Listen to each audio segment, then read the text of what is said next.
you're the battery that keeps me awake. Reload under your control before I break. Killing frustration, have to do it all to survive the nightfall. When you fight against the time and you're about to lose your mind, it's easy to cross the line. There's no answer as to why when you look death in the eye. Either you live or you die. You live or you die.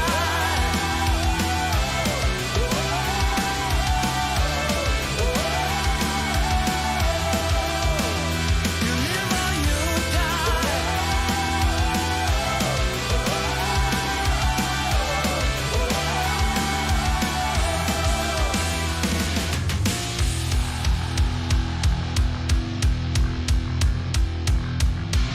You're killing me, you're killing me, you're killing me. Can't have enough, you're killing me, you're killing me, you're killing me. Can't have enough, you're killing me, you're killing me, you're killing me. When you fight against the time and you're about to lose your mind, it's easy to cross the line. There's no answer as to why when you look death in the eye. Either you live or you die. You live or you die. You live or you die. Live or you die.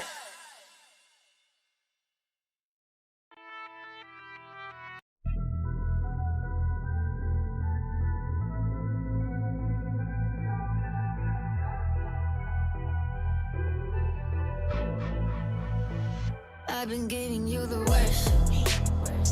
Now you wanna stay the night. Pretty how you work hard for me. Why forgetting how to talk? Nah, I don't like no humble beats. Just go and slice it up. Now it's time to marinate. And right after we're done, I like it when you're looking like that. Don't like it when you chat. I like it when you're looking like that. Or shy, just fine, don't mind my reaction. I like it when you look like that. Don't wanna watch a bugger with a white mouth. Just like it when you're looking like it. No sweets, no rush, can't my attraction. Don't think twice, I'm here for a moment. No, I like him better. I got a church place, tell where you end up. I'll make it last forever. I've been giving you the worst of me. Now you wanna stay the night. Pretty how you work hard for me. Why forgetting how to talk? Now I don't like no humble beats. Just go and suss it up. Now it's time to marinate. And right after we're done, I've been giving you the worst of me.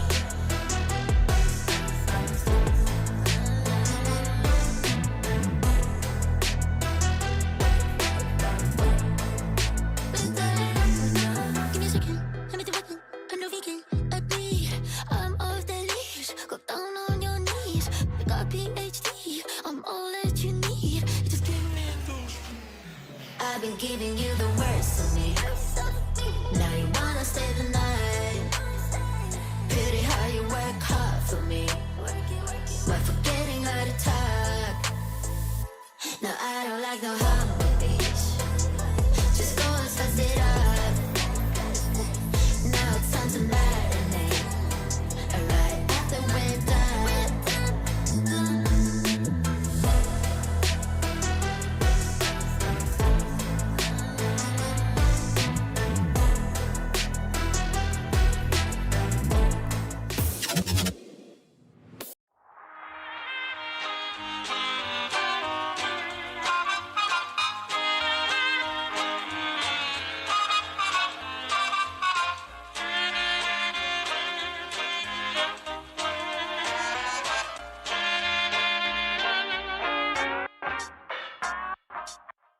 There it is. There it is right there.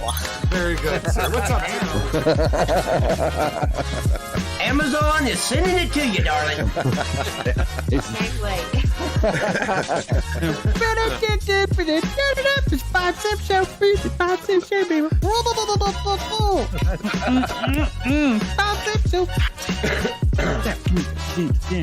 Oh, yeah, I gotta get more lively. My God. They're fighting, man. Holy cow. Jesus Christ. Jeffrey, I say we keep the show running for a long time now, right? Yeah, right? Formally, I'd like to congratulate your new sergeant, Jeffrey Gamer. What? You just got sergeant, bro. Are you serious? Yo, man. Wow, man. Holy shit. To you. Happy birthday to you. Happy birthday, dear Baskin. Here we go. Holy shit! Holy shit! Holy shit! Holy shit! Holy shit! Go to it! Go to it! Go to it! What? Fucking go, boys! Go! Go! Wow. Go! I really appreciate you guys having me on here, man, and I look forward to the podcast next week. Absolutely, Talking more with you guys. Yeah, and man. You guys, this is a great opportunity, man, and I'm very blessed to have definitely to be able to get in contact with you guys. It's awesome. Niche.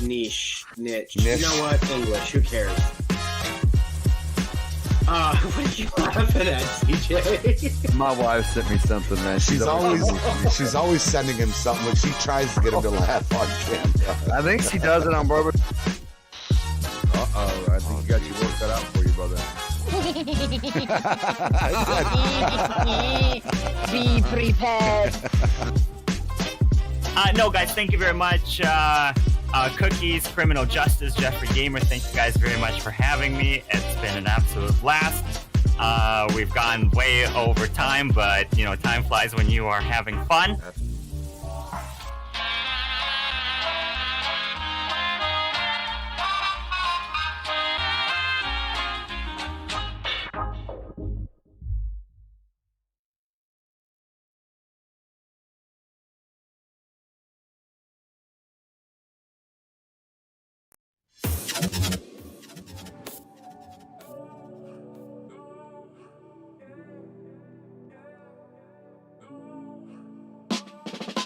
Driving on the road like I'm the only one. Shooting to the green, I talk a hole in one. Bible on the dash, they with the holy wine. I know I put in work, they didn't notice none. Switch gears, clubhouse, took me 6 years. Marble floors, gold trim, feel like I'm Richie Rich, Italian leather. French suede, I mix the fist sick, quick loss, take a risk, we play for the win. Might spend $1 million at the rug store like Manafort. But making purchases you can't afford. I move the money like it's illegal. Something more of rigmarole. What is going on, amazing, beautiful people? How is everybody doing on this fine Super Bowl Sunday? Super Bowl Sunday, here we are having a special, unscheduled. Well, it was scheduled, but, we had Meet the Gamers last week with the amazing Benzo, great dude. And here we are again with another episode, back to back.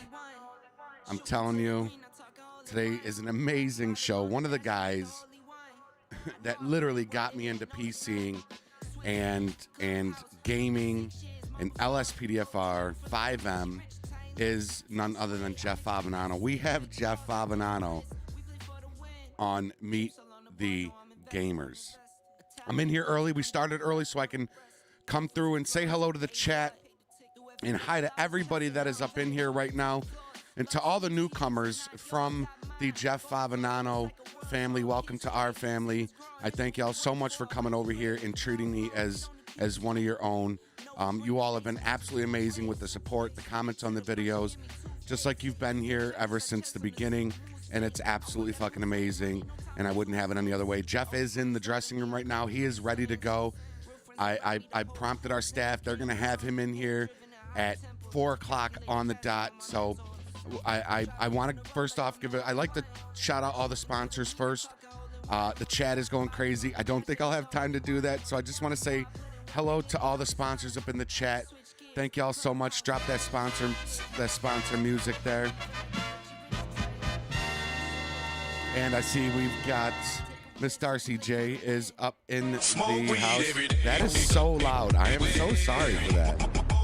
I am so sorry for that. Yes, Jeff is coming, Strixty. Jeff is coming for sure. I see Big Jess up in here. I see Miss Darcy, Dalton, Lee. What is up, Lee? Newman, Sentinel, Dudester. I see Dudester up in the house. What is going on there, Sentinels? I can see my Sound old right there. sainted AKA mama now, Ashton. boy. What's up, You Puddle? better How you straighten doing, up, bud? I'll slap the mucus Nicholas straight Field, into Dark you. Squirrel, Kaka. Skittle Kicks is here. DRB, Baskin, I Charles, B9 Bot, O Center.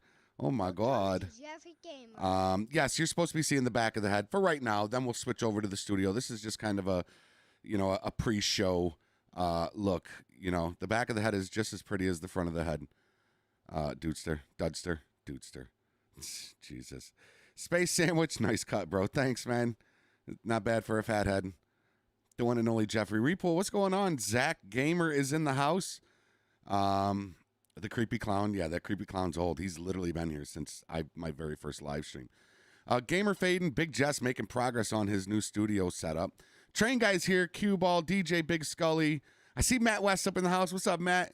Chad Oaks, TLB Gaming. Junior Sensei, hello. So Noah Martin, Devontae Spencer, I see is up in the house. Gamertron is here, head of security. All the moderators in the chat, please. I really hope everybody is on point today, as we may get some people wanting to come in talking about certain topics. And I need those topics removed. I'm not going to say what it is, but y'all know what it is. We need those topics removed right away. Official Dev Hitman coming through the support member, dude. Let's, I hope this is the right song. Yes, it is. Let's hit that song for official Dev Hitman. Appreciate you coming through with the support membership, man. Thanks, brothers. For real, Puddle says. There's Hash right there. What's up, Hash? What's up, buddy? Damn, it feels good to be a gangsta. Gaming, Gilbert Gamer. Gangsta ass nigga plays his cards right. A real gangsta ass nigga never runs his fucking mouth, cause real gangsta ass niggas don't start fights. Oh, I think I played that too long. That's a hit. John Games Official. I also want to say thank you so much for hitting that senior member level earlier before we even went live. What's up, Hash? What's up, dog? All right, ladies and gentlemen, we got about 2 more minutes here before we got to be in the studio. I see BP Gaming is up in the house. What is up, BP? Union Trooper following us. What is up, Union Trooper Rerun? You know it, baby. You know it, dude. How much is my setup worth? Oh, jeez. I couldn't even put a price on it. Everything together, monitors, PC, all the gadgets, and like if I was to price everything I have in this room, it's got to be well over $10,000. But yes, Big Jess is right. It is priceless. For sure, it is priceless. And I've had a lot of amazing supporters donate to the studio as well. And the keyboard sweat. Yeah. But not as much as a lot of setups out there, right? But in all actuality, that thing hanging up on the wall up there that's lit up in blue right there, that thing costs... So, if I was to really put a price on everything, it would be closer to $20,000. That thing on the wall alone is worth like $5,000. Me and my wife made it, and we were planning on selling it. Nobody wanted to buy it. So, yeah, there it is. We got Mad Griffin up in the house. What's up, Mad Griffin? That's my dude right there, man. What is up, Mad Griffin? Hey, Uncle Scott, what's going on, Uncle Scott? What's up, big guy? We got Jeff Favignano for those that are just coming in. Chris Horseman, what's going on, Chris? Game and Cowboy, what's up, dude? Dr. Breeline made it. Hey, Cue Ball, what's up, Cue Ball? For those that are just joining us, we have Jeff Favignano on the show, folks. I got to jump in. We're gonna go jump into the studio right now. So let's hop over to the studio. Welcome to the channel, DJ Snoop. Since you guys have seen me on camera. There he is. There's Jeffrey. Yeah, we're good. There he is. Okay. He went to go grab another beer. Nice. Yep. All right. Yeah, well, we had a we nice, are ready for him. nice conversation. All right. Jeff is hold a good your dude. bladders. Very Yep. humble. Yeah. This is Hold big, your man. bladders. This is big. Hey, I'm live. Am I cool to unmute and undeafen in here? Like I mean to turn on my mic for for my live chat. Oh yeah, yeah. I'm ready. Okay. I'm ready for everything. Yeah. All right, guys, we are ready to go. Just waiting on him to come in. Yeah, already. I'm actually a little nervous now. Yeah, I know, I'm right? actually a little You nervous can't help now. it. You can't help it, man. It's only I natural. wasn't nervous at all until now. Oh, I gotta Alrighty, move. So when I go back up, just know he'll drop down any moment. So just be ready. Hold your All right, bladders. bud. That's all I can say. All right. Enjoy, guys. We're gonna put his thing right up there. All right, chat. We are ready to go. Jeff Favignano is gonna make his appearance in the studio at any moment. I wish there was like a virtual curtain that we could open. Yeah, like a curtain. Yeah, where he comes. Yeah, you know, dun, like dun, dun, dun. yeah. The applause sign goes up. The applause sign goes up. Oh my Yeah. God! I didn't even realize there was 84 people watching. Holy cow! Until somebody just You got said 84 people watching. Holy 84 cow, dude. people watching, man. Yo, hold on. Yo, hold up. Jeff just dropped in, guys. Y'all missed it. I seen him. Dropped in, then bounced out. Oh, let me turn my lights What's on. up, Doug? How you doing, man? Ed Dazzo is up in the house. Tom Fitzpatrick, what's going on? I was gonna say, Jeff, that was the shortest show ever, dude. They moved me down here, and then yeah, I didn't have options to turn on my camera or anything like that. Ah. Oh. And I did terrible. I did terrible promotion. I didn't even tell anybody what I was doing. That's fine. You got to kind of fly under the radar from time to time, right? Oh yeah. Oh, I made sure to @you and tag you and everything, so I did it for you. Perfect. No worries. Yeah, I did the same. I did the same in my description. In my description, I did. So Jeff Favignano, ladies and gentlemen, of course he is going to be linked down in the description. But you always say my name wrong, by the way. what? Do I My say last the name, G? You always pronounce it incorrectly. Yes. Favignano. It's Favignano. Favignano. I told you that, Jeffrey. See, you never listen to me. Jesus. And you say it in the beginning of every single one of your videos. Like you say it all the time in your videos. Not in all of them. Not in all of them. I do it with LSPDfr. Jeez, that's embarrassing. No, I think I've it's actually been funny. saying Jeff Favignano myself. Am I the only one that ever said it like I don't Favi? think so. I did too. That's usually the common mispronunciation. All right, because the G and N are silent. It's a Sicilian name, so it's Favignano. It's Favignano, ladies and gentlemen. Get your shit right, okay? Favignano. My okay. gosh, Now, I've always man. said Favignano. I've always said Jeff Favignano too. I believe. We have always said it that way. You are forgiven. I don't care about It'll- it. I was just gonna let you know because it's just funny to hear it. I'm like, And it's good to know. Favignano. Yeah, it is good. I'll never make that mistake again. It's and one thing that a lot of people may not know about you is a lot of your following too, but you're a very humble guy. 100 subscribers, 100,000, 1 million. One thing that I've matter. one thing that I have noticed since we've been talking is you're a super humble guy. You don't.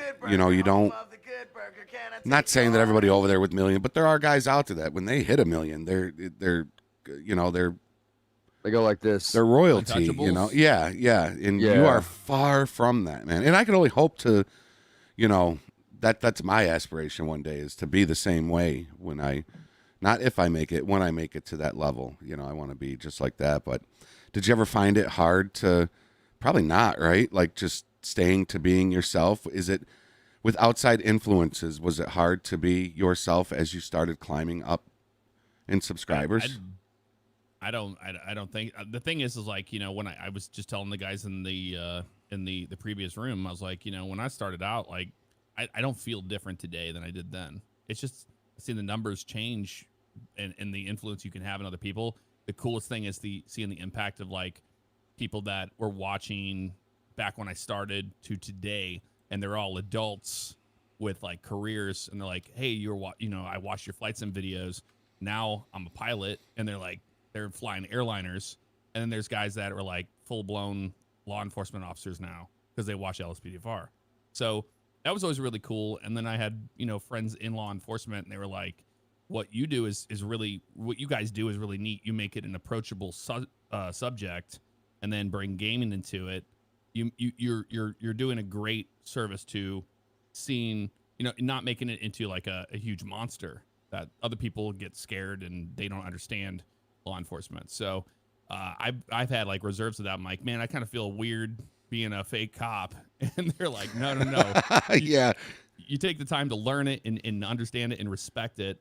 And it comes across and it helps a lot of people. So I think that's probably the most rewarding thing, but I don't feel indifferent than when I started. That's awesome. At all. I don't think anybody should. I don't get the whole chasing of the numbers and social media at all. Like I understand why, it's great to talk to somebody and to get that, kind of respect out of a company that you want to partner with or sponsor or whatever. That does, that helps from what I've seen, but I've gone to PAX and stuff and I've had companies that won't even speak to you unless they know what your number is. So I don't even tell them. I'm like, nope. I want to get to know you guys for you. And when I see them snub you or other people, I'm like, okay, I'll keep that in my mind. And like later on, I'll get an email from one of those companies to go, yeah, I'm not interested. Not interested in working with you. Sorry. Just because of the behavior that they, exuded when they were out in the public. And I was like, that's the biggest thing for me is just, people that are on this platform of YouTube and legitimately it's YouTube. I'm a huge fan of YouTube. I watch YouTube channels all over the place. Same. Like, I love it. Same. Over Netflix. So for me, I don't think anybody should be untouchable in my opinion. It's like if you have the same ideas and you're you're involved in the same communities and things like that. That's the whole point of having a community, not to divide it up and go, hey, I have X amount of subscribers, so I'm not talking to you. Who are you? Right. Hopefully that answers your question. No, way. It definitely did. Did you ever see yourself getting, just kind of segue off of that question? Did you ever see yourself getting because you are big, right? Whether you're humble about it or not, you are big. You're known, well known, especially in our LSPDfr, GTA, 5M community. Yeah. Have you ever seen yourself, did you have aspirations to get as big as you are? Was it I always wanted to be an airline pilot, man? I didn't. Which you are, aren't you? I thought you are. No. Okay. I'm a private pilot. That's what I meant, private pilot. Yeah, but I wanted to be an airline pilot. That was the biggest thing I wanted to do. And but you were the guy that directed the planes in, though, right? Oh, Didn't you have that job before? You did. That's YouTube? what I did for years. Yes. Yeah, I watched that in the airport simulator game. Yeah. Yep. Yeah.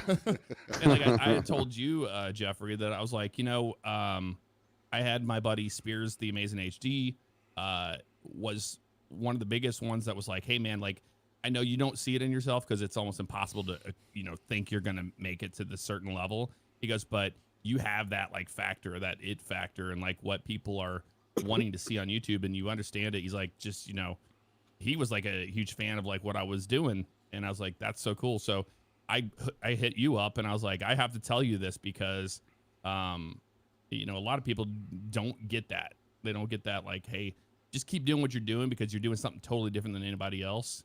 And I find that really, really, really cool. And being a fan of YouTube, I was just like, it's weird to me. I get fanboy whenever I watch like a bunch of your guys' videos, and I'm like, oh, I get to talk to you guys. This is cool. So it goes both ways.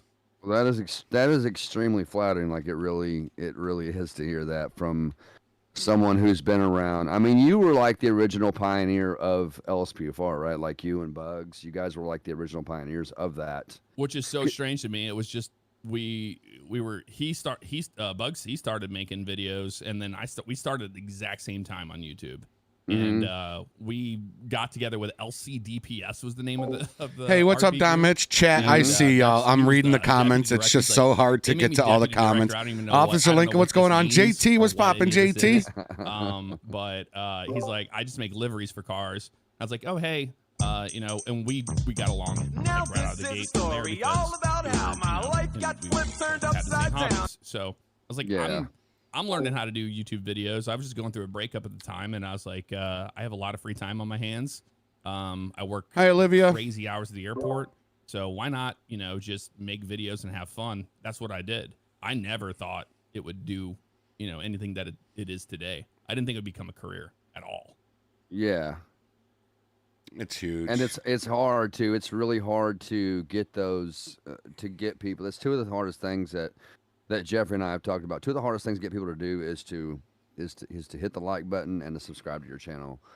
Within the first 10, 15 seconds of your video, if you're not catching people's attention, they're more than likely going to close the video. So, but that's the thing you guys have to deal with, because when we started out, that wasn't a thing. It was long form content, and people liked you or they didn't. I don't know how they watched trash 27 frames per second garbage video of LCPDFR, but they did. And they saw what we were doing, which was, everybody was doing like the hardcore RP stuff. And we were like, let's just do something different. Let's just have fun and act stupid, but still play the same mod. And that's what LCPDFR basically started that whole thing, which later became 5PD. And then we closed that up. But the whole spectrum there was something that no one else was doing on YouTube. And that's what, I think propels you in YouTube, is you're doing something that no one else is doing. You have to give people a reason to want to watch you, and then never have the idea in your head that, hey, everything that I record is gold. Everything I'm doing is great. Everybody's going to love me, because that's absolutely incorrect. They are a subscriber. Make it a reason why. I've been selfish for a year of my content, and I made content I wanted to make, but I'm back to making stuff that people want to watch because they're subscribed for a reason. Like, you can't get too far off the rails and go, well, I'm doing what I want to do, because then you're just kind of a pompous jerk. Yeah. Yeah. I agree. It's definitely about what they want. That's like you said, that's why they subscribe to begin with, because they come to your channel and they subscribe to see the content that initially they quote unquote signed up for. You know what I mean? So yeah, you definitely got to give the fans what they want, man, because it's at the end of the day, man, the subscribers are the foundation of our channels, and without them, it would just crumble and fall. We would have nothing. So yeah, and you guys are like smaller channels, so you were like in that early stages of like really, really understanding that you're in a community together and you're creating a community of people. And then whenever that starts to get, what happens is, those numbers go up higher and you have more people. Well, now it's easy for those guys to get left in the dust, and you really got to make a conscious effort to not do that. Like to go, these guys have been around for years. That's why I take the time to like memorize people's avatars and names and things like that. There are times I'll be streaming and I know people by a first name basis, because I took the time my entire career of doing YouTube to get to know these people and go, it's such a weird kind of relationship you have with subscribers, because for me, it's weird for anybody to say I'm a fan of anything that you do. So I just break it down to like a personal level and go, hey, you are a person behind this avatar. You've never been garbage to me. You've never said terrible things to me in comments. There's no reason why I shouldn't have a line of respect with you. So those relationships have gone on for years and years and years, and I still see them. Yeah, that's pretty amazing when you see those particular people around your channel that's been there from, whether it's from when you first started, whether they subscribed at 700 subscribers. You get those particular subscribers that tend to stick around. Hey, what's up, Fade Fun? And you get those, like Jeffrey's talked about, the ride or die subscribers. Like, they'll watch you no matter what you're playing. They'll watch you no matter what you're playing, no matter come what into you're every watching, chat, say hey in every chat, and they will watch you no matter what. And it is good. There's a lot of names that come in my chat where I can memorize those people. And if new names pop up, I especially know who those people are, because I've never seen them before. I don't recognize that name. So I think that's a good aspect of it, is to memorize those names and avatars. Yeah, I still know the name of my very first subscriber was Ross Parkin, and then Peter Loki was the second one. They actually subscribed like within a couple hours of each other. But Ross Parkin, my very first subscriber, still to this day comments in my videos. No kidding. Oh, yeah, that's amazing. That is crazy. And it was fun. It was in 2007. I sent, because I had my AKG Perception 220 microphone that I had when I started the channel, and it died. And I was like, you know what? I'm going to send this to Ross. So I did. I sent it to Ross and gave him like a note and signed the mic. I said, hey, I don't think this signature's worth anything, but thought you would get a kick out of it. You're my first subscriber. So I sent that to him, and that was in 2007. 2007. He's got to feel. No, he's got to feel pretty 2017. special. He's got to 17, feel not pretty 2017. good, man. Jesus, Jeff Favignano's first. My oldest subscriber that still comes into my chat goes by the name of JT, the Philly Gamester. JT has been with me since 30 subscribe. My first 15 was all family. It was all family. My wife, my sons, my daughter, my mom, my brother, my sister, you know. So JT, 35, he says. He's in my chat right now. Always, this guy's always been around. 35, he was like my 35th subscriber, and it was, he's just been, like you said, just all the live streams, and sometimes you won't even know he's there. At the end of the live stream, he'll just be like, yo, great stream, thumbs up. And it's like, holy shit, like I didn't even know you were in. I didn't even know you were here, dude. Like this is, you know, that's loyalty. You know, that's just awesome. That's huge. So I appreciate you, JT, the Philly Gamester, number 35 subscriber. So one of my first real non-family subscribers was JT, the Philly Gamester. What about you, Cooks? Do you remember your first subscriber? You should. No, give me a minute to think on it. I definitely think I do. Too late. Just give me a minute to think on it. Yes, this is Jeff, ladies and gentlemen. Yes, this is Jeff Favignano. There you go. I almost said. I swear to God, I almost said Favignano. I'm not even. You did it a minute ago. Jeez. I always know when people do it. Oh my gosh, I did do it a minute ago. I'm sorry. I know you're a humble guy, but dude, when I tell you, you know, you are literally the reason I got into.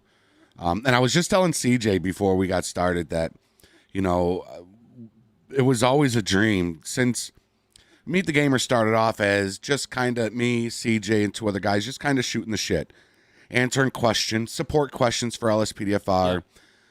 Two of those guys left, and then Matthew came on, Cookies, he came on, and then we said, you know what, let's start having guests come on, meet the other gamers of the community, and you know, your name and Bugs' name, and it was always a pipe dream. It was always, man, could you imagine if these guys came? There's got to be many shows where we've talked about it. I've even told people that, because there's always people that are like, I know Jeff. I talk to Jeff all the time, and I would tell him, I'll pay you $100 if you can get me in contact with Jeff Favignano, and they never did. But then you came out. Can I ask you that without trying to put any kind of self-spotlight on myself or anything like that, but how did you come across little old me with all the other bigger... I mean, if you just search LSPDfr, you're going to get a huge, you know, plethora of that. Mm-hmm. And for me, it was just, you know, what I like to do is like, I was like, if I'm making a conscious effort to install this again and go down this road, I wanted to know what's going on, because I've been out of the loop for a long time. You guys picked up the pieces after we were like, we can't handle the absolute hornet's nest that is all the scripts talking to each other and crashing, and it drove you crazy. Whenever you could go to 5M and never have a crash and go, well, now I have something that is workable. Like now my install, because of you guys, because of Benzo and you and others that, you know, have videos that say use this and this will cause a crash or whatever. Now I can play over an hour or 2 hours and it won't even crash on me. Yes. Like, that was unheard of whenever I quit. When I quit, I was like, dude, it was crashing. I would get in 5 minutes in, you do an intro and you'd be like, all right, let's go to the first one. But it wouldn't even do that. It would just crash straight to the desktop. Yep. Yeah. Like, here we go again. Once you see your cursor, That's a hard crash there. You know, I really hate the term the grind on YouTube and doing Twitch and things like, or any kind of streaming, the grind. I don't like that word.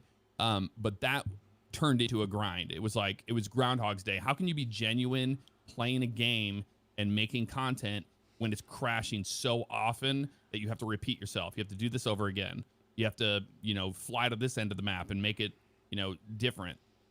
It's an abusive relationship, man. It's an abusive relationship. It is. That you just want to keep going back to, man, and just you can't get enough of it, man. You can't get enough man. of it. No. So that was the reason why I quit. I was like, it's not a platform you can record anything on without being disingenuous. I was like, I feel like I'm just being fake, being like, well, we're gonna go to this, or I had to like stage certain parts to try to finish out a 20-minute episode. Been there. Like, oh God, have I been? It's like there. I'm done with that. Let me try to pull this guy over, and hopefully he's going to run and find the same car that they were in, and maybe people won't notice that that's a different driver. Yeah. There's a lot behind the scenes. Or have you that ever can make found anything into it. the same car and just like shoot his back bumper to make him start running? And now you're You can do that too. That's a great one. Yeah. Oh yeah. That's why I love the auto pursuit script where you could just hit the button and it would just create a pursuit. I have that button. No, I think Grammar Police or Immersive has that button too. No, it's stop the pad. Oh, I have mine through. You point your stop the pad. You point your gun at the car, and you click T on the keyboard twice or up on the D-pad twice, and that initiates a pursuit with the perpetrator. Grammar Police does it as well. Does it? Yeah, it's like keypad 9 or something where it will initiate a pursuit, and dispatch. I did not know that. Dispatch will ask you if you need air support. If they'll even, you can even set up in your INI where dispatch will tell you to hold on the pursuit and give you authorization or not to continue with that pursuit. I've been doing LSPDfr this whole time, and how did I not know about Grammar Police? I didn't know that. How dare you not know every old single dog, new parameter tricks. You're not allowed to have that. That happens to me all the time. I'm like, I didn't put my M4 in Glock in for a couple weeks, and people are demanding it. I'm like, we'll get to that, man. Let's walk before we run here. Like, I'm getting back into this thing, and there's so much happening. And they're like, do Grammar Police correctly. So I started trying to do that. I'm like, I have no problem doing radio communications. I do it all the time. Do it in air traffic, whatever. But talking to a computer is a very different thing. And then knowing exactly what they want to hear. Because the first time I used Grammar Police, I pretty much trashed half of the episode because it's me just getting mad at the dispatcher not listening to anything I was saying. And it was because I was doing what everybody else is doing when I watched LSPDfr videos. No, you have to be like, I want you to do this. And then it's like, okay, yeah, I can do that. Everybody else just kind of has theirs set up to where it knows it already knows what to expect out of them when they talk to them. So that's been the learning curve for me. One of the things about LSPDfr these days that we were talking about the crash and stuff is that the mods these days that the developers, the more recent developers have put together, Opus 49, he's the one that done Grammar Police, and I think he was also had a lot to do with immersive dispatch, which isn't up anymore. But Opus 49 did that one. He also did the LiDAR gun, which I love holding a radar gun in my hand and clocking speeders. I love doing that.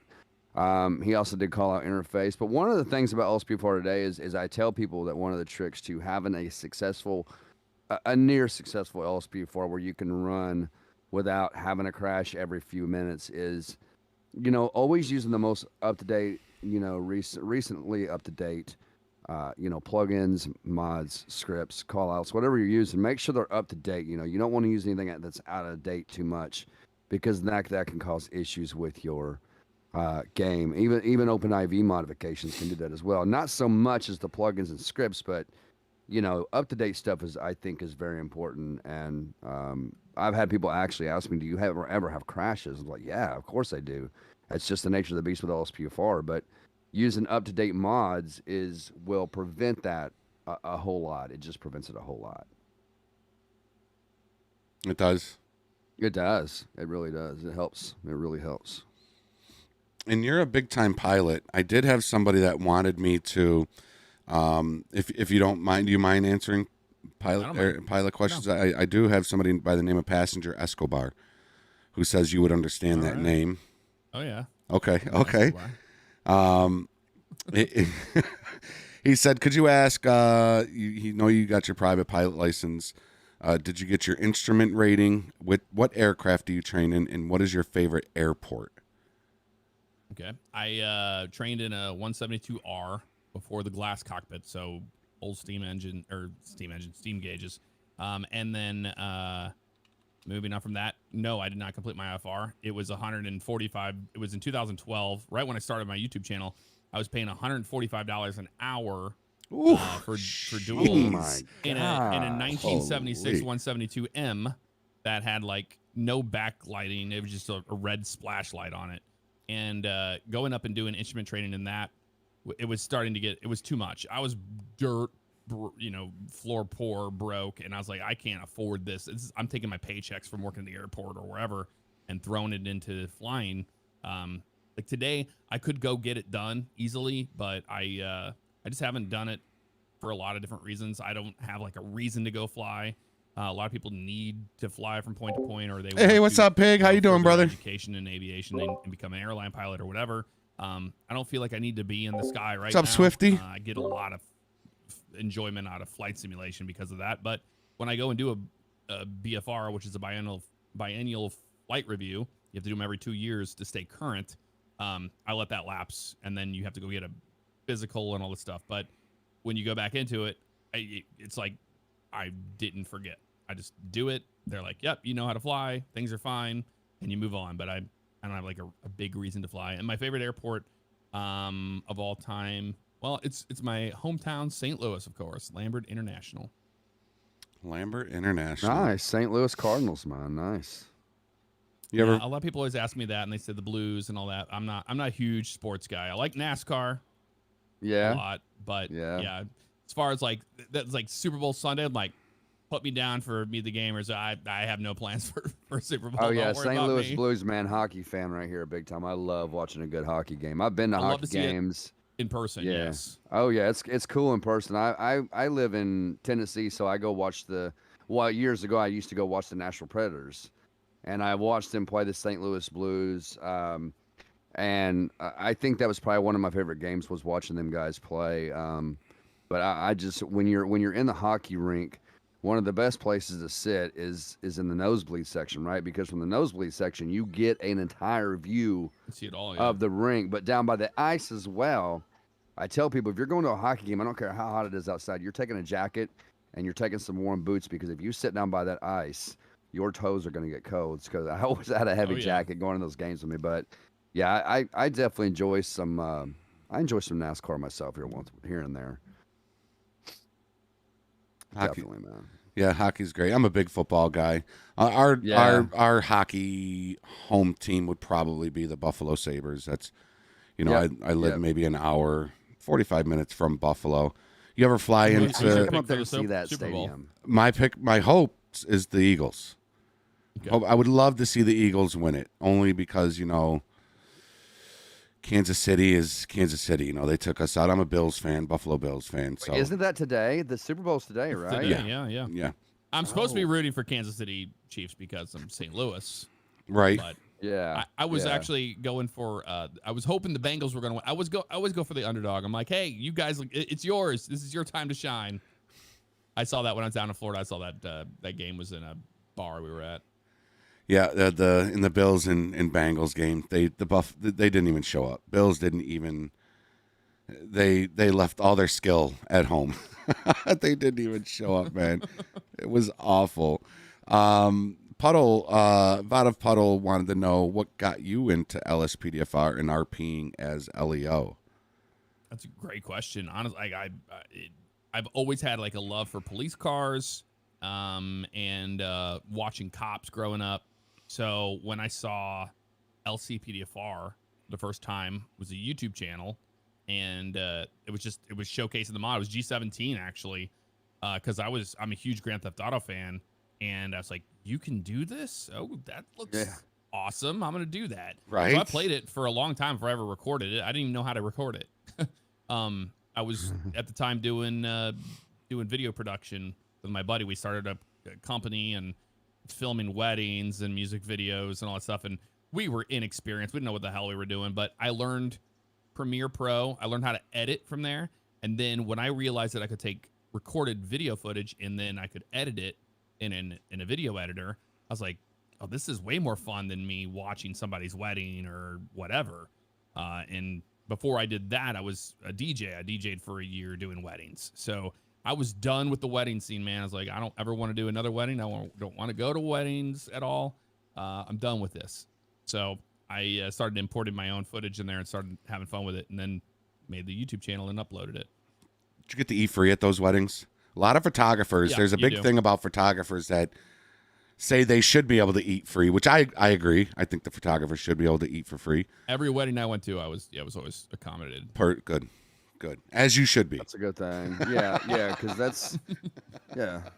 And I didn't just DJ. It wasn't just like, hey, you know, we're just playing a playlist. Like we were one of the companies in St. Louis that did live mixing. So you actually had to learn how to do live mixing, and they would be like, hey, I want this song, or I want to mash up with this song. And if they ask you that, you have to deliver that. You have to be able to do it. So I had to learn how to actually. I learned audio through doing DJ a lot. So, and I'm a musician as well. So it was just kind of, I had the ear for it. Yeah, you had that live stream you did was a long one. That was great. I was popping in and out, throughout the night, just your karaoke with karaoke with you and your missus there. Yeah, that was great. Like that was great. We love doing just random karaoke nights. Like we don't ever plan them. And I always delete them. I don't want to watch it. I don't want to know. You have to be there. It's one of those things where everybody's just having a party together. Does not need to be on the internet. Once it's done, a lot of people haven't gone. recorded them. Oh, well, now they are. But yeah. The only one that got deleted was my Owl City live stream I did. I didn't even know I did it. That was a random night. And then my second one, I knew I was doing it. It was just kind of a troll. But that one, I was still pretty three sheets to the wind, having a good time on New Year's. But yeah, a lot of that stuff is so weird to go back and watch it, because I don't. And it's the same thing. It's like, you guys know, if you bring your own footage in and you have to listen to yourself for a long time, I'm used to it now. I'm like, shut up. That's the best part, though, when you get to know the inner you. Your inner self on in a video. You get to know you very well. You can self-edit yourself so much better. But people that have inflated egos think it's all gold, and it's like, dude, you can't make a video and go, hey, I'm not getting growth, or this isn't happening. It's like, take a look at your content, take a look at what you're doing here, self-edit your everything that you're saying is not gold. And when you realize that, you can start to go, okay, now I can move forward with this episode. I see, and then there's the whole thing of people like, oh, I don't like to edit. It's like, well, that's part of it, man. It just is. It just is. You have to get to learn to love it. And I had delegated that to my wife, Nicole, and she was editing my videos for a couple of years, and she did a great job with it. But I lost a connection with the videos and with the people that were watching them. And I was like, I need to take over and start editing my videos again, because it felt like a job. I was like, I'm just playing a game, and then I'm sending off footage, and then we get edited and then upload it. I didn't feel like it was the whole reason why I started doing it. So I 100% am back to doing it myself now. I think that's why I will never. I've had a handful of people ask me if they want me to, if they would like me to do if they would wish for it to be my editor. And I was like, I appreciate you asking. I appreciate you willing to do it. But one thing about it is that I enjoy editing. I don't care how long it takes me. I enjoy editing my own videos. It's my own touch. And if something's wrong with that video at the end of it, I only have one person to argue with, and that's me. So, and not only that, there's a lot of, it's somebody that you really have to trust to. Like when you edit your video, when you record your video and you send that footage to that person, they could really mess your channel up if they really wanted to. You know what I mean? So the amount of times that you're just ranting about Windows 10 or something else, it's like people actually send that footage off to other people and go, yeah, no, because I've asked big YouTubers that have editors, and I'm like, how do you guys do that? And they're like, oh no, they're cool with it. I'm like, if you have a meltdown, you're okay with them having that footage? He's like, yeah, no, it's in a contract and blah blah blah blah. I'm like, that's just a weird relationship to me. And you do have meltdowns with LSPDfr. You do time right down the hall. She knows what's actually going on, and she's edited the videos. But she's a much better video editor than me. But it really came down to just that disconnection of imagine you just played the game and you just talked into a microphone, and then you get up and then here's the finished product and you upload it. It's a total different experience than you did that. Now I'm excited to make it into an episode or edit it into something that I want it to be. That's the disconnection I think that happens between people that have video editors and people who don't. Yep. Yeah, my wife hears it all the time. Oh, go ahead, Cooks. I'm sorry. No, you're good. I do have a question for Jeff here. Go ahead. So this is gonna be a very difficult question. It's all right. Very broad, I guess you could say. What would be your favorite LSPDfr mod / plugin? The best one? Oof. Has to be Stop the Ped. I mean, Bajoljo changed the whole world with LSPDfr. You can't do much without it. You just can't. You You can't. No. You can't. I mean, you have G17 that makes the mod, and that's incredible. But yeah, Bajoljo can't be touched when it comes to making that a thing. I really was I was very vocal about how much I did not like the run around in the background process stuff originally when that came out. And I cannot stand when somebody overuses the UI and when you're loading in, because no one does it the correct way anymore. We all make videos on this. So you're doing load plugin space, then LSPDfr, and it starts popping all that crap up when you go force duty. I'm like, here we go. Let me go grab a coffee. It's going to be 5 minutes of how this is a new version. You can still use it, but it's probably Hey, what's up, Jedediah? Or everybody has to have all this information. And the trainer's on the left. You can't see the trainer. You hit F11 to bring up EUP to get your guy going. You can't see anything. It's just completely obscured by everything. That's my only thing that I don't like about those plugins. But with Bajoljo, it's he refused to let you play the game. You had to exit out. We're like, dude, we're halfway here, man. We're halfway here because I'm in the game. I have everything set up just to find out that you're not going to load that plugin because it's out of date. That was crazy. So I stopped using his plugins, but got to give credit where it's due. Yeah, I've said it 100 times. Like, without Bajoljo's plugins, man, it would just, we'd pretty much be playing vanilla, minus the open IV modifications like our gun sounds, our realistic looking weapons, the vehicles that we get to use. We would just be playing a vanilla LSPDfr. I mean, it's just how it is without his plugins, man. Yep. No, it's very true. What about script? What's your favorite script? Like the one I told you about, weapon, quick fast draw, and then you got like automatic Deadly siren Weapons mod is cutout. awesome. Deadly weapon but is cool. I'm going to say one that no one's probably going to ever think, but it's the original good old Spotlight script. Oh, dude. Gotta have it. That is my mod, dude. I love it when they took it from a plugin to an actual, what do they call it, ASI mod. Like they actually made Alex it. Guri that made that one? Oh, yeah. Is it Guri? It might how do you be. pronounce his name? Gory. I pronounce people's names. That is the most underrated mod in the Favignano world. over here knows what he's talking about. Favignano, come on, dude. You'll forget about that eventually. But no, it is. Spotlight mod is cool. It is the most underrated mod, dude. But I will not rebuild my game without using, and it works for a chopper too. So it's just great, man. Like it's great. It's awesome. No, I agree. Yeah, it works good with the the heli assistance mod, the heli assistance plugin. Yep.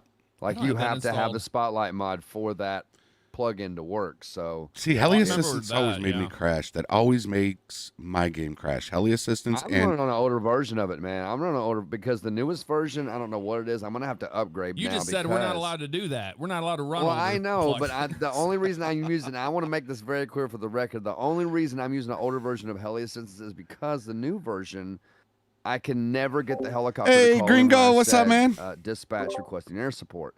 It would never call the chopper. Now it does on this older version, which is one version before. But now the issue is that every time I'm calling the chopper, come to the pursuit, you hear him crash in the background into a tree. So I think that particular version is just getting like outdated, and I probably just need to get over it and update it and see how the newer one works. But the last time I tried the newer version, I just could not get.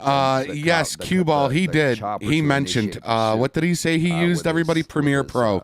Helicopter. That's what he uses. Cue Ball. Game changer though when it came Hey, out, what's up, Mama? That was the only plugin that was doing a correct orbit. You know. Around everything, because everything else was just default GTA 5 helicopters, which very, very incorrect flying. But on top of that, you know, nobody else was doing what that plugin was doing. But then LSPDfr's new version came out, and then they added that built into the game. So yeah, it was definitely a game. I love the game changer mods, man. I wish that they would. I would like for them to have a plugin. I've always said this, to where we can actually pull the other, like the AI cops over. when when you're running radar, you'll clock one of the cops, especially the guys on the bikes. They get on my nerves the most.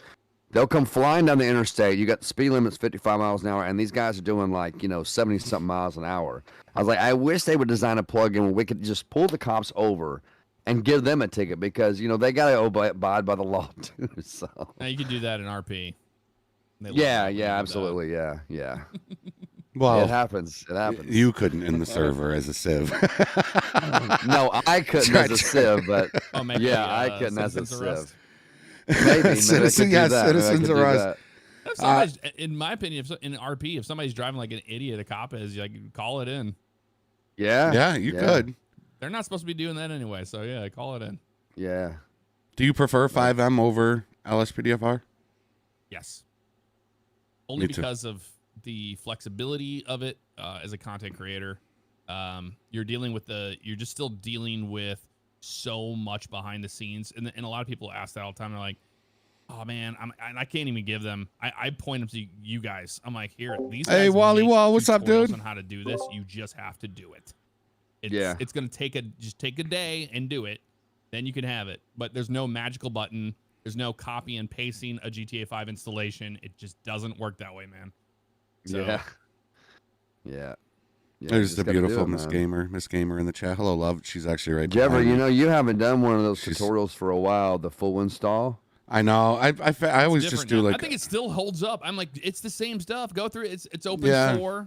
Yeah. It hasn't changed much. Like, do it that way then. Yeah. But and now in my videos, I just point them right to Benzo's website. I'm like, dude, that's everything. It's the one-stop shop. It has everything you need. Yeah. Why would I try to replicate what he's already done? Like, and his tutorials are good. Your tutorials are good. Everybody's tutorials are so much better than anything that I'm gonna just make out of the blue right now, and then put pressure to be like, oh, well, I know what I'm talking about, dude. I've been out of the loop for so long. There's so many different things you have to do now. Yeah, I was blown away. I was like, that's why we're here. We're here for the newbies and we're here for the veterans. We're you guys are keeping LSPDfr alive though. That's the thing. Back when I was doing it, we were keeping it alive. You guys are now keeping those defibs on LSPDfr and making people buy GTA 5 just for that reason. There are people that don't like Grand Theft Auto, but they know they have to buy that for this mod. Yeah. So you have to remember that, you guys have literally carried the torch for a while now, and you're the kings of showing people how to install stuff because the patience that is a huge compliment. It really is. Yeah, you guys have good patience, really good patience too. Holy cow! Hey, well, you heard it here, chat. Install something. You heard it here. Dazzo, take care, brother. Thank you for everything you do, man. Seriously, and I want to thank you as well, Jeff, for the amazing shout out. When I tell you, I shared that with everybody I know.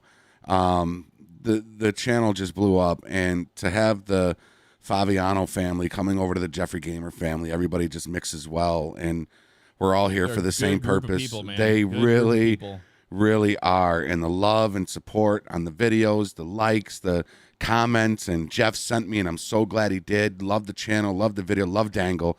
A lot of your fans love Deputy Dangle. And the thing that you do differently than what anybody else does is you have implemented RP into your LSPDfr, and the amount of work that it takes. It's like it's almost like Mike Judge doing Beavis and Butthead. Like you're doing things and knowing what you have to do in you're improving off of yourself. Yeah. Hats off to you, man. That is so much work, and that's incredible. It is a lot. It is a lot of work. No one else is really doing that kind of stuff at the level. So I'm like, this is something that people are going to really, really enjoy. It's best of both worlds. It's RP and it's. That was that was the thing. It was just trying to stand out. It worked. Yeah, trying to stand, and it is a lot of work, and it's not a grind. It is when it's 3 a.m. and I have to edit in then it's kind of a grind because I'm tired and I just want to go to bed, but at the same time I gotta edit it in. But yeah, I think the weirdest part about that is remembering, because as I'm actually recording and I'm talking to somebody and it's okay, where did you come from? And excuse me, Jesus Lord. And it doesn't sometimes I don't go with the answers from like stop the pet and that. I might improv something. Oh, I just came back from walking the dog at the park. And then my guy in the game will say, oh, walking your dog. Okay, cool. You know, you got your license registered. And then when it's time to take that video out, edit the video, chop it up, put it all together. And then I got to go back and put in all the voiceovers. So I was wondering how you did that, if you were self-improving in the moment, or if you're actually doing that in separate recordings. It's separate editing. I do a, there's oh a my God, it's so seamless. I don't know how the hell you do that. I've watched it and I go, how did he do that? or they're literally the walking away from the microphone, like the whole, you know, trying to get it. Like, I know you trail off the edge of the volume. Yes, I notice all of that stuff. But I don't trail it off. I really just kind of just take my microphone. Oh, okay. Yeah. So like when Dangle's talking in the background, or when Deborah, his sister, was in a fight and you heard Dangle in the background going, kick his ass, Deborah, you know. I was just away from my microphone, just yelling it, and it kind of just. But that's the thing is, I think a lot of people don't understand that with RP. I think with if we can move into RP, because I love RP, but RP is improv, is all it is. You know, LEOs is a little bit different because it's supposed to be, you know, keeping it going, but it's still improv no matter what. But the biggest thing that I think that a lot of people don't Hey, what's up, Fester? It's not a like roadside court. You gotta have this law. You gotta you nail them to the wall because they did this wrong or this wrong or this wrong. It's like, it really is improv. And I see so many people do it incorrectly because the number one rule of improv is to just go with what's happening. If there's some people that go, I'm not doing that RP. Hey, John G is up in the house. What's up, man? Later, I don't want this. When that happens, you just shut off not only that person, the civ or whoever you're interacting with, shut their RP down, but you didn't let improv happen. So if you just go with it, and the more you learn to do that, the more you get amazing situations that happen. People ask that all the time. They're like, oh, I'm so scared to RP and I've never done that. And you guys do it so well. It's like, it's literal like improv 101. I wasn't a theater kid. I did improv. It was one of the things that you took in high school at the time, but that was the biggest number one rule. It's like, if you stop, if you're so worried about what's going on with you and not the other person, you shouldn't even be having an interaction, man.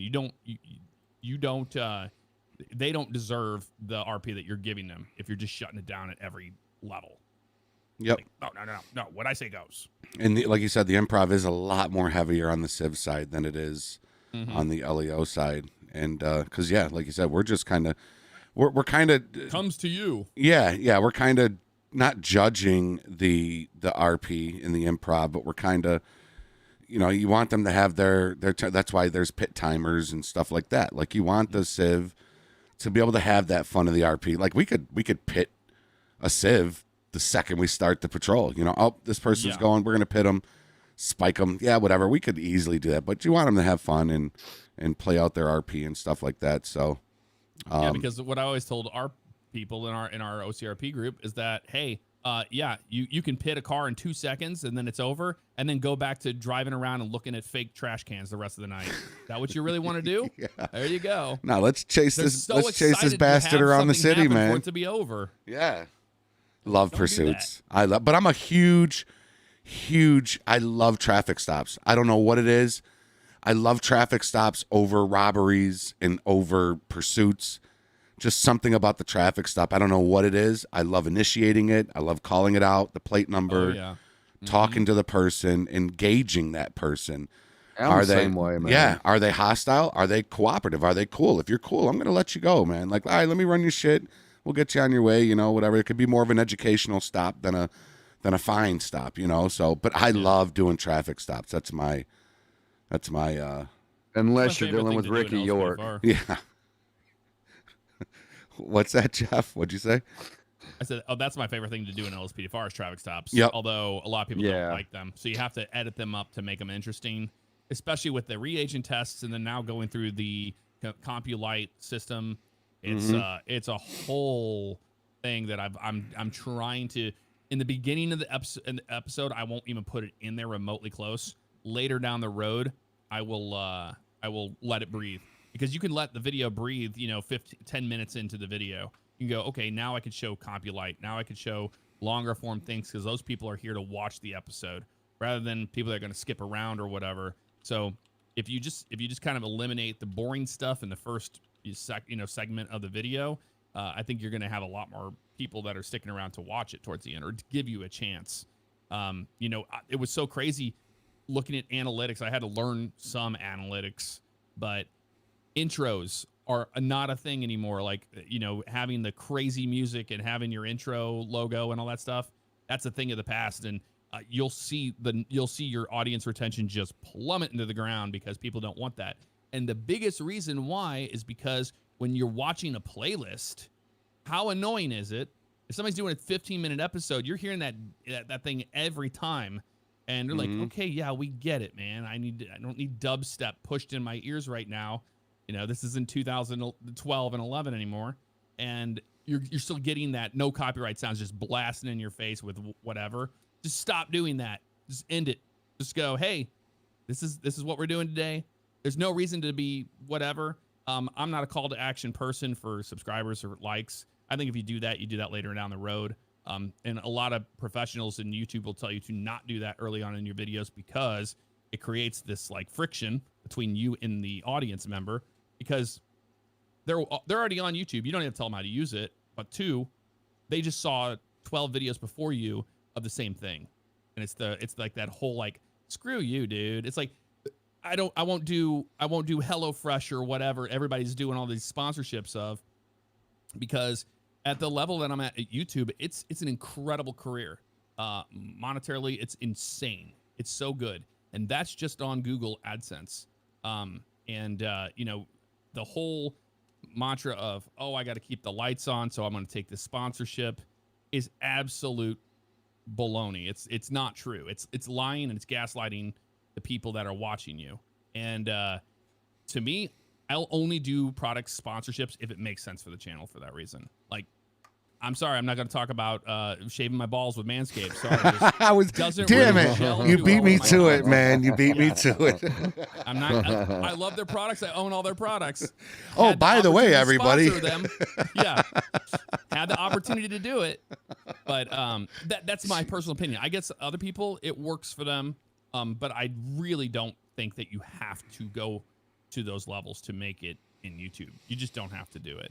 And if you let things happen. Yo, he's Bay Gaming. What's up, buddy? Everybody's bombarded with ads everywhere. And the only reason why I have a career is because people don't watch. They'll watch the video with their ad blocker off. And I wouldn't be able to do that if that wasn't the case. And so I don't want to bombard with them. Everybody's bombarded with ads every 5 seconds they walk around on, currently. I try to eliminate that as much as possible. We're here to play a game and talk and be stupid. I don't need to tell you about shaving my balls, man. Yeah.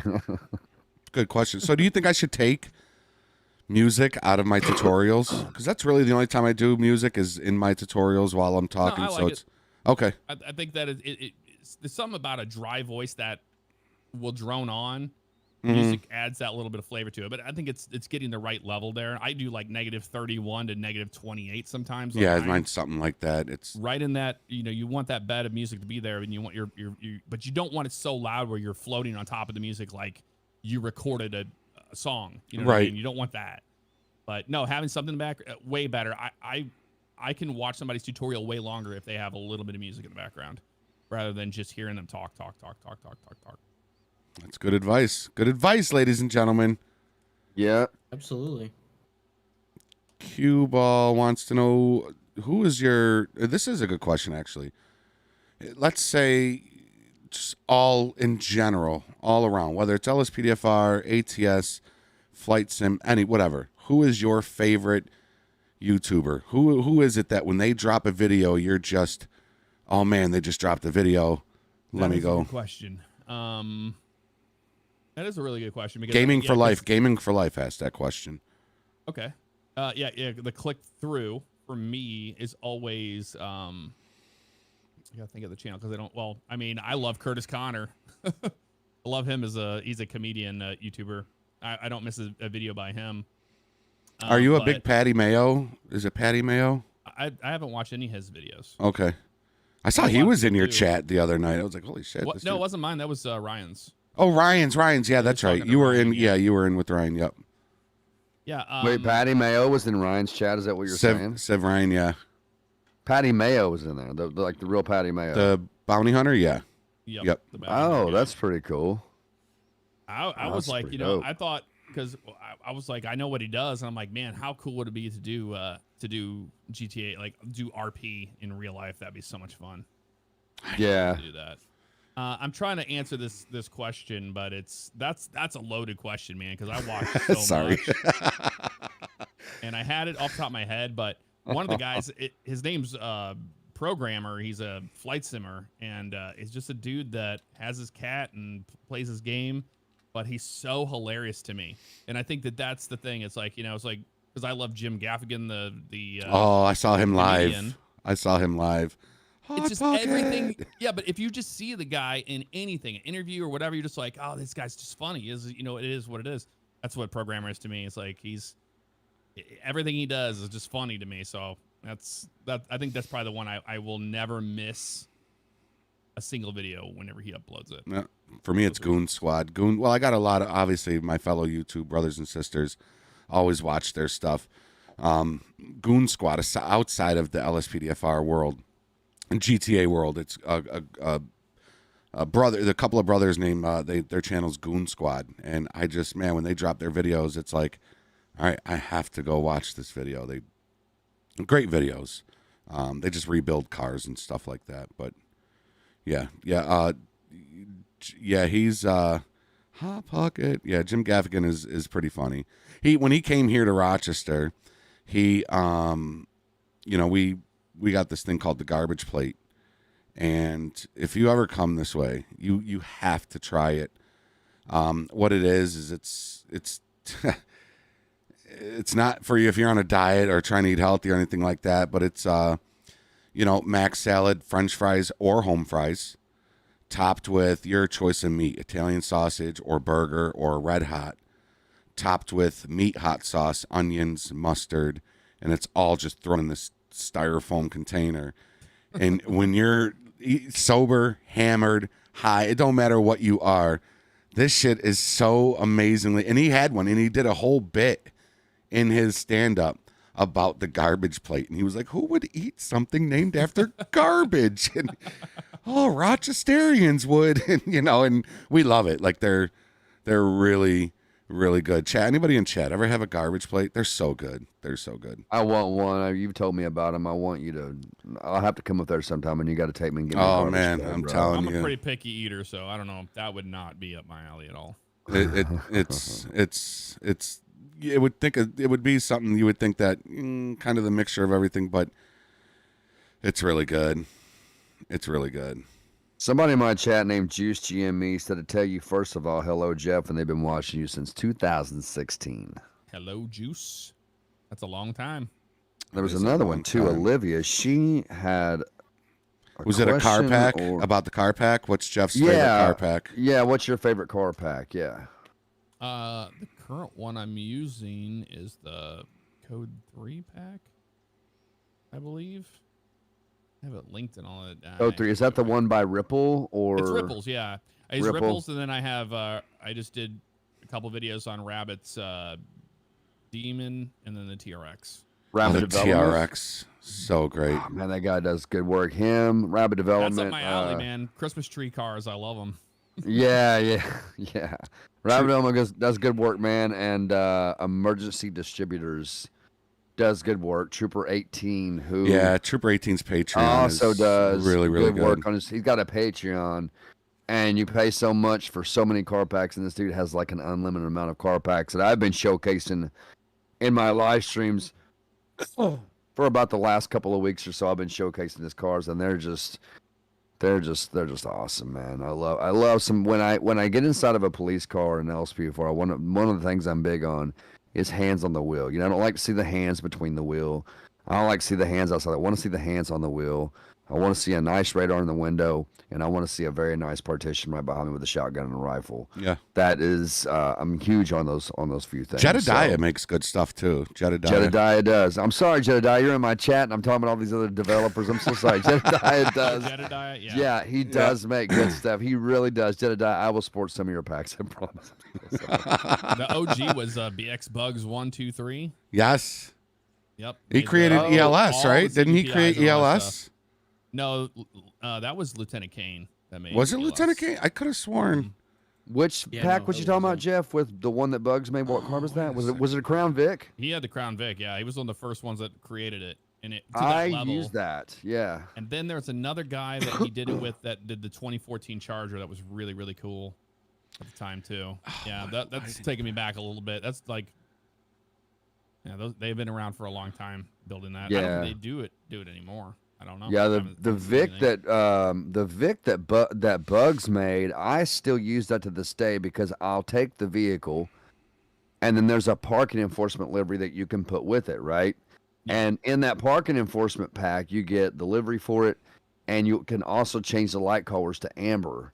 So I'll do like parking enforcement videos or live streams or whatever, and I'll tell everybody, that's Bugs' car. Yeah, that's the BX Bugs. That's who it is that you guys are thinking about.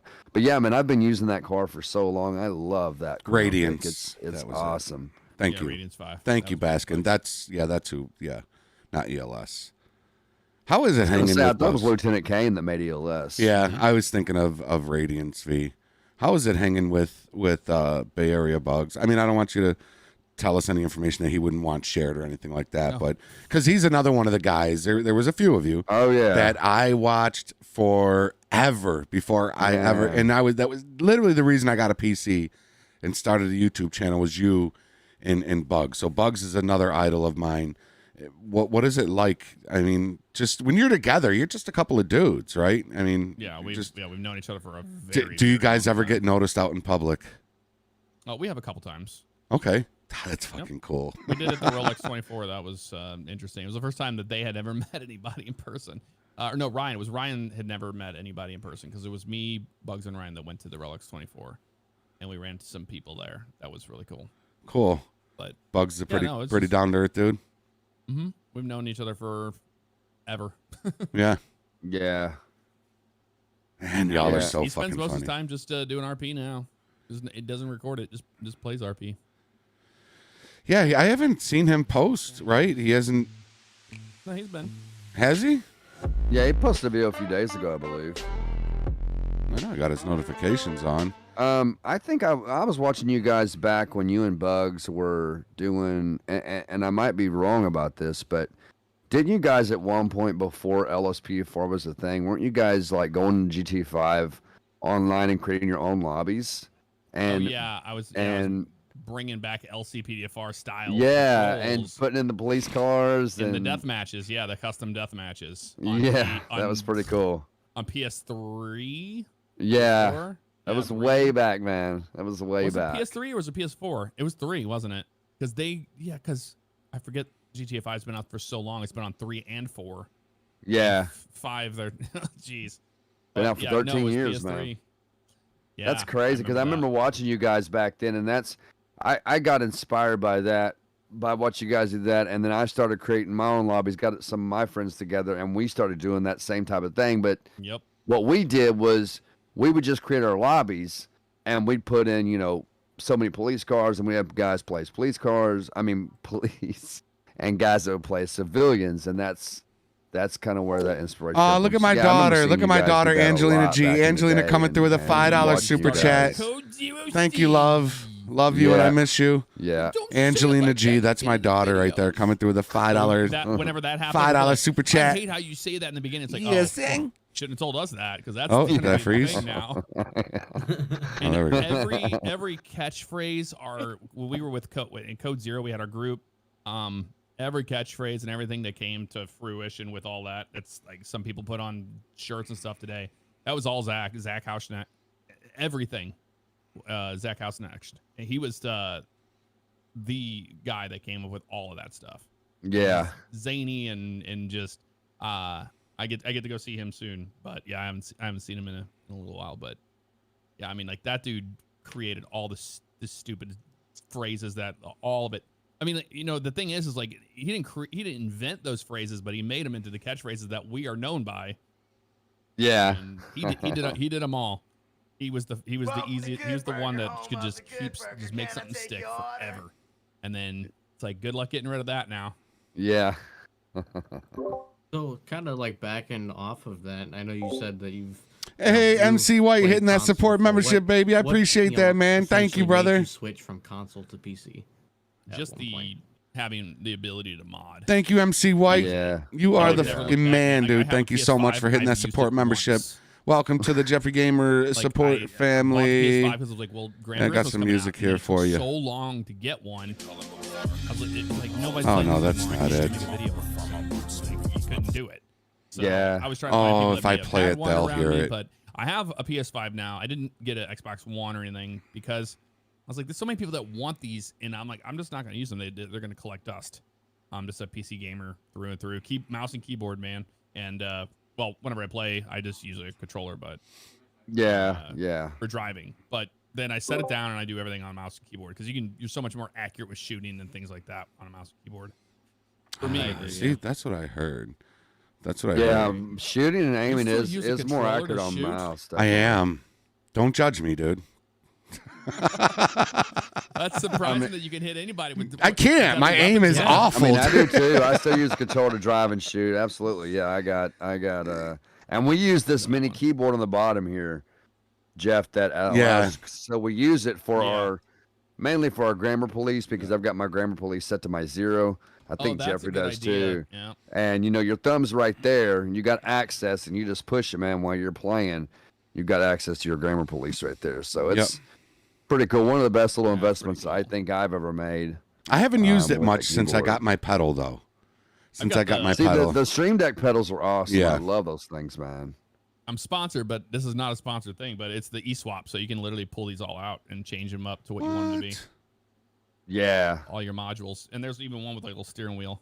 Oh, no shit. Wow, that's pretty cool. Like it. I didn't like it. It was too sensitive. I was like, nope, can't drive like this. Can't pursue it. I always thought about hooking my G29 up with the, I forget the program. What's the program again that's used? I think it's Gears that does it. Gears.asi. Oh, yeah. There's a mod, too, that you can throw in that for will GT5? Also... Yeah. It allows you to do direct input. Yep. But I'm pretty sure it's the Gears mod that still allows you to do that. Manual transmission, is that what it's called? Yes, that's what I was thinking of. Manual transmission, yeah. I thought about trying that. But it's just, they changed the name of it. Ask him about GTA 5 roleplay, number 35, Civ Money Truck Heist video. That was the video that made me get into LSPDfr. That's what JT said. Amazing how people... Was it? It was number 35. You were a Civ, and you were the money truck heist video. That was their. Well, I don't know if he meant you were Civ, but that's. Oh he yeah, said with the that's blue what, car on the front. I got you. That was the video he said. That's GTA 5 roleplay because I omitted the name of the group in the title. Now you also had a prison escape episode too, right? Yep. Didn't you do a prison episode? I saw one. Man, this is bringing back some memories. Doesn't it when you watch old shit like that? Yeah. Oh, I know. I remember this one fondly because this is the one where we had all the cops were cheating and watching because this was the birthing of Jeff in it, was just hiding in a bush, which I did for a very long time, and I was gonna get away with it too, but they cheated and were using blips to find us. Thought they were stream sniping you or something. Thing. I wasn't stream snipe. It was just the ability back then was you could do some stupid stuff in the menus. I remember that. Yep. But that was back that was raw emotion. I remember that we were quite agitated with that scene. He said raw emotion. Yes. Oh yeah. Yes. You've had that. Oh yeah. We've had that shit come out. He's all over the world. He's all over the world. All over the world. There you go. Adam Halechko says, I love Jeff saying all over the world. All over the world. That came from an iRacing video, and there was a guy, and his name was like Dino or whatever it was. I forget what it was, but he was all over on Daytona when we were drafting, and then he was just like screaming at us, and it sounded like his microphone was on the floor. We're just like, pick your microphone off the floor, blah blah blah, and we were just kind of trolling him a little bit. And that's where that came from. We were like, he's all over the world. That was me and Zach going back and forth with saying that over and over again. Stoner Steve is good. Turn up Jeff, Nate. I'm sorry. Let me turn him up. My wife is fixing to make me what looks to be a very delicious, huge Subway sandwich. Oh, nice. Oh my gosh, my wife can cook. Yeah. She can cook and make food, man. I love it. Made chicken parm last night. It was insane, and she made an insane hoagie. I was just like, oh my god, it was so good. I love chicken parmesan, man. It's so good. So good. Jeff loves his cheese and crackers too. Somebody shared a video. Isn't it crazy how people can share your shit and somebody did a YouTube short and it's just a 6-second clip and it looked like you were 3 sheets short. Did you? Yeah. I made that live. Put in the cheese and pepperoni in your. Yes. I don't know. And the thing is, it's so crazy because I went back the second time to do it again. When we were having, we were doing our New Year's celebration. I was like, I'm going to do another one. And the amount of steps it took for me to go live was so insane. I was like, how did I do this? How did I manage to do it? And then realize that I did it. Like, I don't know. I commented on his video, the dude that posted the video, and I said, dude, you could just look at him. You can tell in that moment, nothing else in the world fucking mattered and except for those cheese and crackers. I'm a huge Owl City fan, but I was searching Owl City on my phone because I wanted to watch the video or watch one of the songs on YouTube. I was just like searching Owl City, and then it became the title, and then that went live. I have no clue. I don't have any. It was great, man. It was so great. We got East Bay Gaming coming through with a $10 super chat. Thank you, brother. You are the true legend, East Bay. Y'all are the true legends, really. East Bay Gaming. He does some gaming over on his channel too. Good dude. Awesome dude. Thank you, East Bay Gaming, coming through with a $10 super chat, man. You really have no idea how much So Jeff, that matters. What is your favorite hobby or pastime?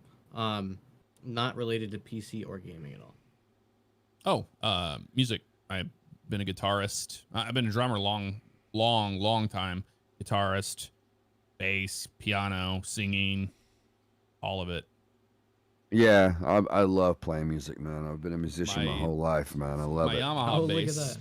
Look at that. Look at that Yamaha, man. Is that a 4 or 5 string? It's 4 string? It's a 4, yeah. Is it? You ever played a 5 string? I recently got into, I played a 5 before. My baby. Yo, look at Bad Decisions Gaming coming through with a $15 super chat, man. I appreciate y'all so much. Strap from 2009. Thank you so much. I'm a huge David Gilmour fan. And $15 super chat coming from Bad Decisions Gaming. I like that name. The whammy bar on it too. Not gonna lie, I like that name. When I bought this had the it was like almost, because it's a maple neck, it was almost white. And I was like, man, I really wanted an aged neck because they look so good. But I bought this in 2009, so now it's naturally aged to that color. I'm like, it finally took this long, but there it is. Now, is that just like standard pickups, or do you have like Texas Specials in them, Seymour Duncans? Standard pickups. I use Guitar Rig 6, and it makes that thing sound like any other guitar. It's like, oh yeah. It's so good. Who doesn't your like amp? Your amp, is it tube? Is your amp tube amp or transistor? I don't use it. I don't use any amps at all. I just use Guitar Rig 6 straight into the computer. So it's all tube. It's all amp simulation. So it'll make a crappy Mexican Strat guitar with standard pickups in it sound like amazing. So I was like, when I learned that, I was like, well, I play with my headphones on anyway. I'm like, I don't need to have an amp. Because with a tube amp, you have to have that thing loud so you can get the actual sound out of it. Oh yeah. And I'm not doing that in the house. I'm like, I just put my headphones on and get the same effect, and then put backing tracks on and play along. Yeah, them tube amps are. I got a PV Classic 50 tube amp with 2. Dude, look at Bad Decisions Gaming coming through with another $10 super chat. Like that. $25 super chats coming from Bad Decisions Gaming. Oh, it's so good. He said I couldn't think of a good one. So you thought of a good one, man. That's a good channel name right there. Classic retro sound. I love it. It's catchy. Bad Decisions Gaming. You just got all your EQs. Thank you, bro. Thank you so much, man. Y'all are so fucking dope. All that stuff and it just makes it sound. Y'all are so amazing. Yeah, I've got the remake, I think, of the '57 Fender Stratocaster. It's a Daphne Blue with the white pickguard. And it's sitting right over here, and I still pick it up. I don't play like I used to, but I still pick it up. And one of my favorite musics to play is blues. I love just all time. Oh yeah, blues is the best, music, dude. man. Yep. I'm telling you, man, I love blues music. I love it. Stevie Ray Vaughan, B.B. King, Kenny Wayne Shepherd. All them guys, man. The original Blue on Black before it. Yes, dude, yes. Yeah, them guys are amazing, man. Great heroes of mine. I love them guys, I was man. very, very fortunate in 2015. I went up to Chicago. Me and my wife did, and we got to see David Gilmour live for his nice. last tour he did. He was only doing select cities. I'm like, dude, I don't care how much this costs. I'm doing it. Yeah. And I was like, it was worth it. It's the best thing ever on the planet. It's like I got to see my guitar idol live in person. He's 70 years old, still sang beautifully and still played incredible. And I was like, oh man. And then he auctioned off all his guitars.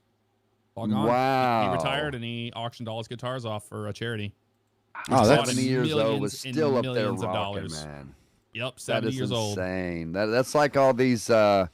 Older, like, I don't know who you are, right? but like Anonymous coming through with a $5 tip. Man, they still kill it. Straight through Stream Elements. A $5 tip straight through Stream Elements. Sticks. I go see Sticks. Look at Dazzo coming through with a $30 tip, man. Dazzo. That's that you know that genre of music will never be back around. Wow. It's something that'll always be alive. Gregory Treadway, thank you for subscribing. Dazzo, fucking legendary shit. Dazzo coming through with a $30 tip straight through Stream Elements. Anonymous with a $5 tip straight through Stream Elements. Most of Pink Floyd there alive. Just thank you so much. It's like this is the best. Square Tables, what's up, Square Tables? They say his shows are like one big trip because of all the lasers and Bad Decisions coming through with another $5 super chat. I always wanted to go, but hopefully I can grow with this name, but overall I enjoy your content because of Jeff. I found you, and I am here with open arms. That's insane. Yeah, I am here with open arms. Man. It takes a good musician to put on a show like that. Passenger Escobar coming through with a $5 tip. Majority of them y'all are going crazy, man. Can't do much anymore because of y'all are going absolutely crazy. Holy shit! Whatever that is, a bone disease. You know, he's yo, like Passenger. Over in a oh my God, like, there's so much music. Passenger. So he retired recently. I asked him, Passenger. He answered. Thank you, brother. Thank you. Holy shit, man. Now Tommy Lee. Nikki Sticks, they still got it. Thank you. Dazzo, Anonymous, Pastor Escobar, Bad Decisions. That still just thank you out, man, so much. My wonderful daughter, y'all coming awesome. through with the love. Yeah, you are amazing. So that's the roundabout way to answer that question. Sorry, there. No, that's fine. No, absolutely. What about a favorite game to stream? Like other than anything. Like what? Like to play or stream. What do you? I know you've been playing. 100%. Okay. Microsoft Flight Simulator 2020 is my jam, man. There you go. That and I love American Truck Sim a lot. Yeah. like stupidly a lot. I play that recently. I've been playing that the most just in free time. But now I can't stop playing Hogwarts Legacy. I've been playing that nonstop since I picked it up. The game got a lot of flack. Why? Well. Actually, I know it's J.K. Rowling. Yeah, because it's J.K. Rowling. That's the only reason why. But the comment, right? You know, two quick things about that. It's the Lover first or hater, it doesn't matter. She got a generation to read books. I never read books. I read the whole Harry Potter series, and like whether or not that is whatever you believe, I don't care. But she got a generation of people to do it. But it's such a big piece of a lot of millennials' culture that it's hard to be like, no, you can't play this game that you've been waiting for years and years to live in that world and immerse yourself into that world. So no, I've really been enjoying it. To me, it's been game of the year so far. It's a dope game. I've never, man, people are just coming through showing the love tonight. Faden, thank you so much for coming through with that tip. I see Malik TV coming through with a $1 super chat. And a bunch of people, Colton Schwartz, Aviation T King, Noah Davis, thank you for the subscribes. I am still getting people coming to the channel saying Jeff sent me here. You're at 15K now, right? Like yeah, we went from like 11 something. I had 11.6 the day Jeff, the day you did that is awesome, man. I had 11.6, and you were just talking about let's get him to 12. You know what I mean? It surpassed that. You can make somebody's day.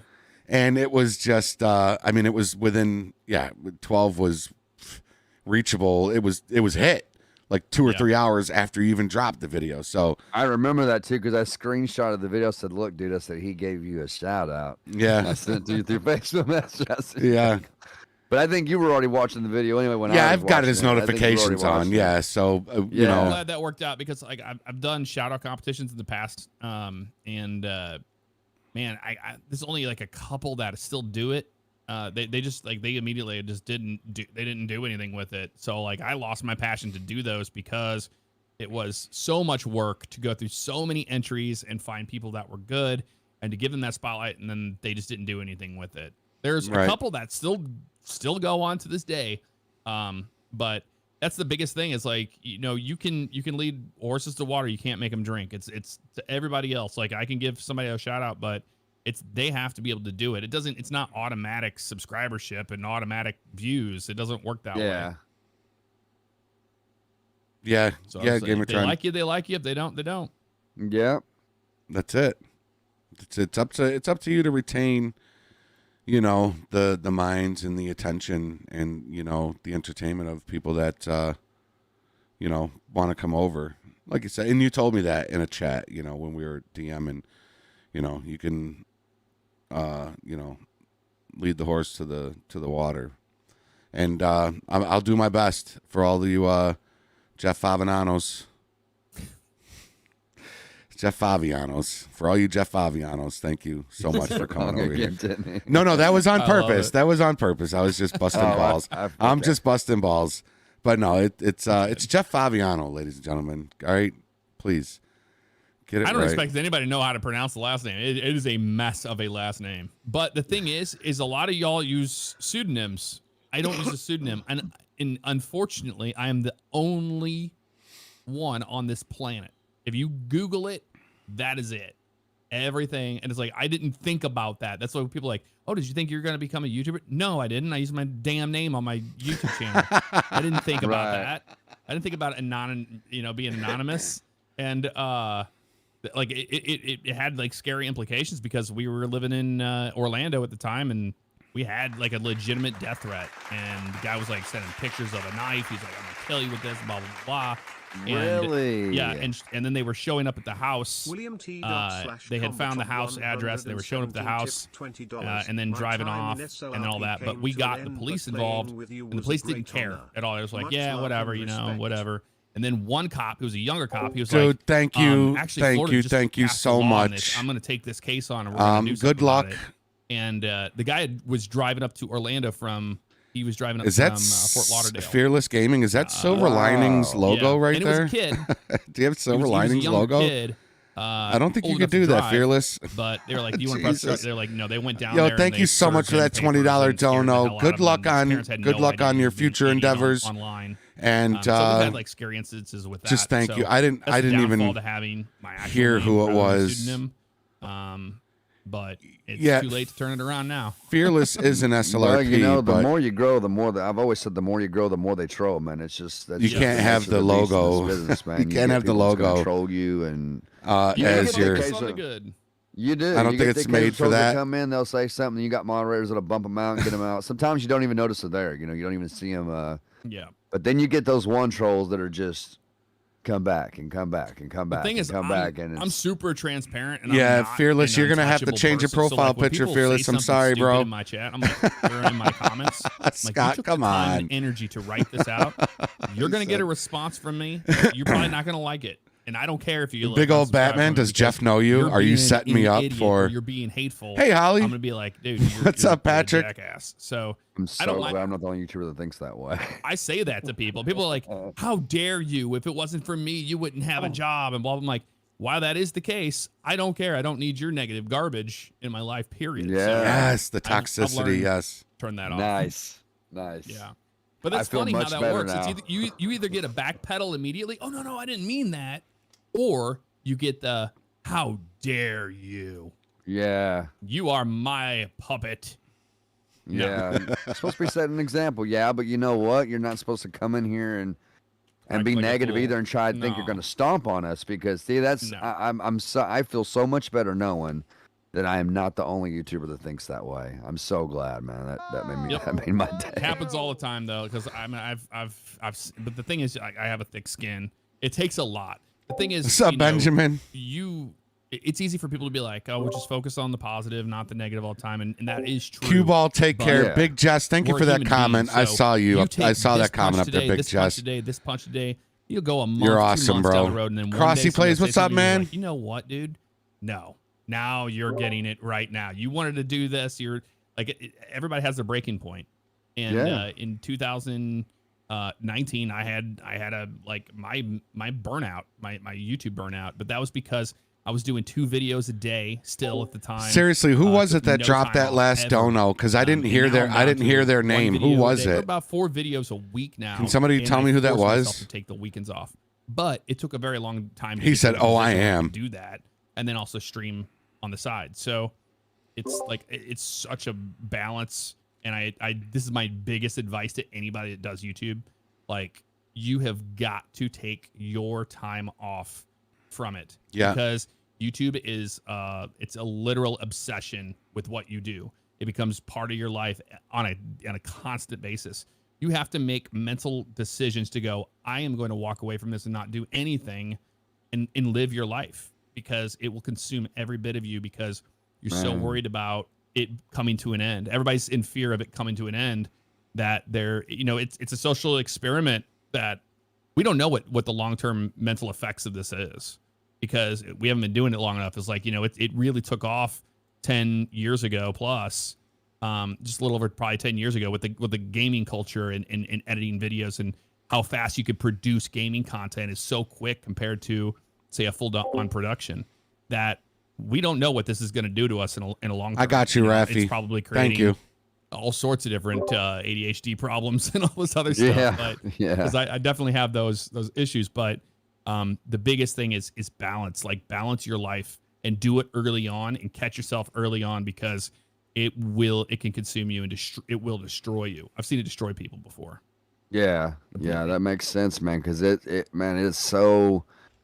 is so time consuming. Just the, all the recording, editing, and then just the thought process alone that goes into, what video am I going to do today and how am I going to do it? And, man, that makes sense. You definitely got to take time off. I've actually had all of almost last week off, just because I've kind of been congested and sick.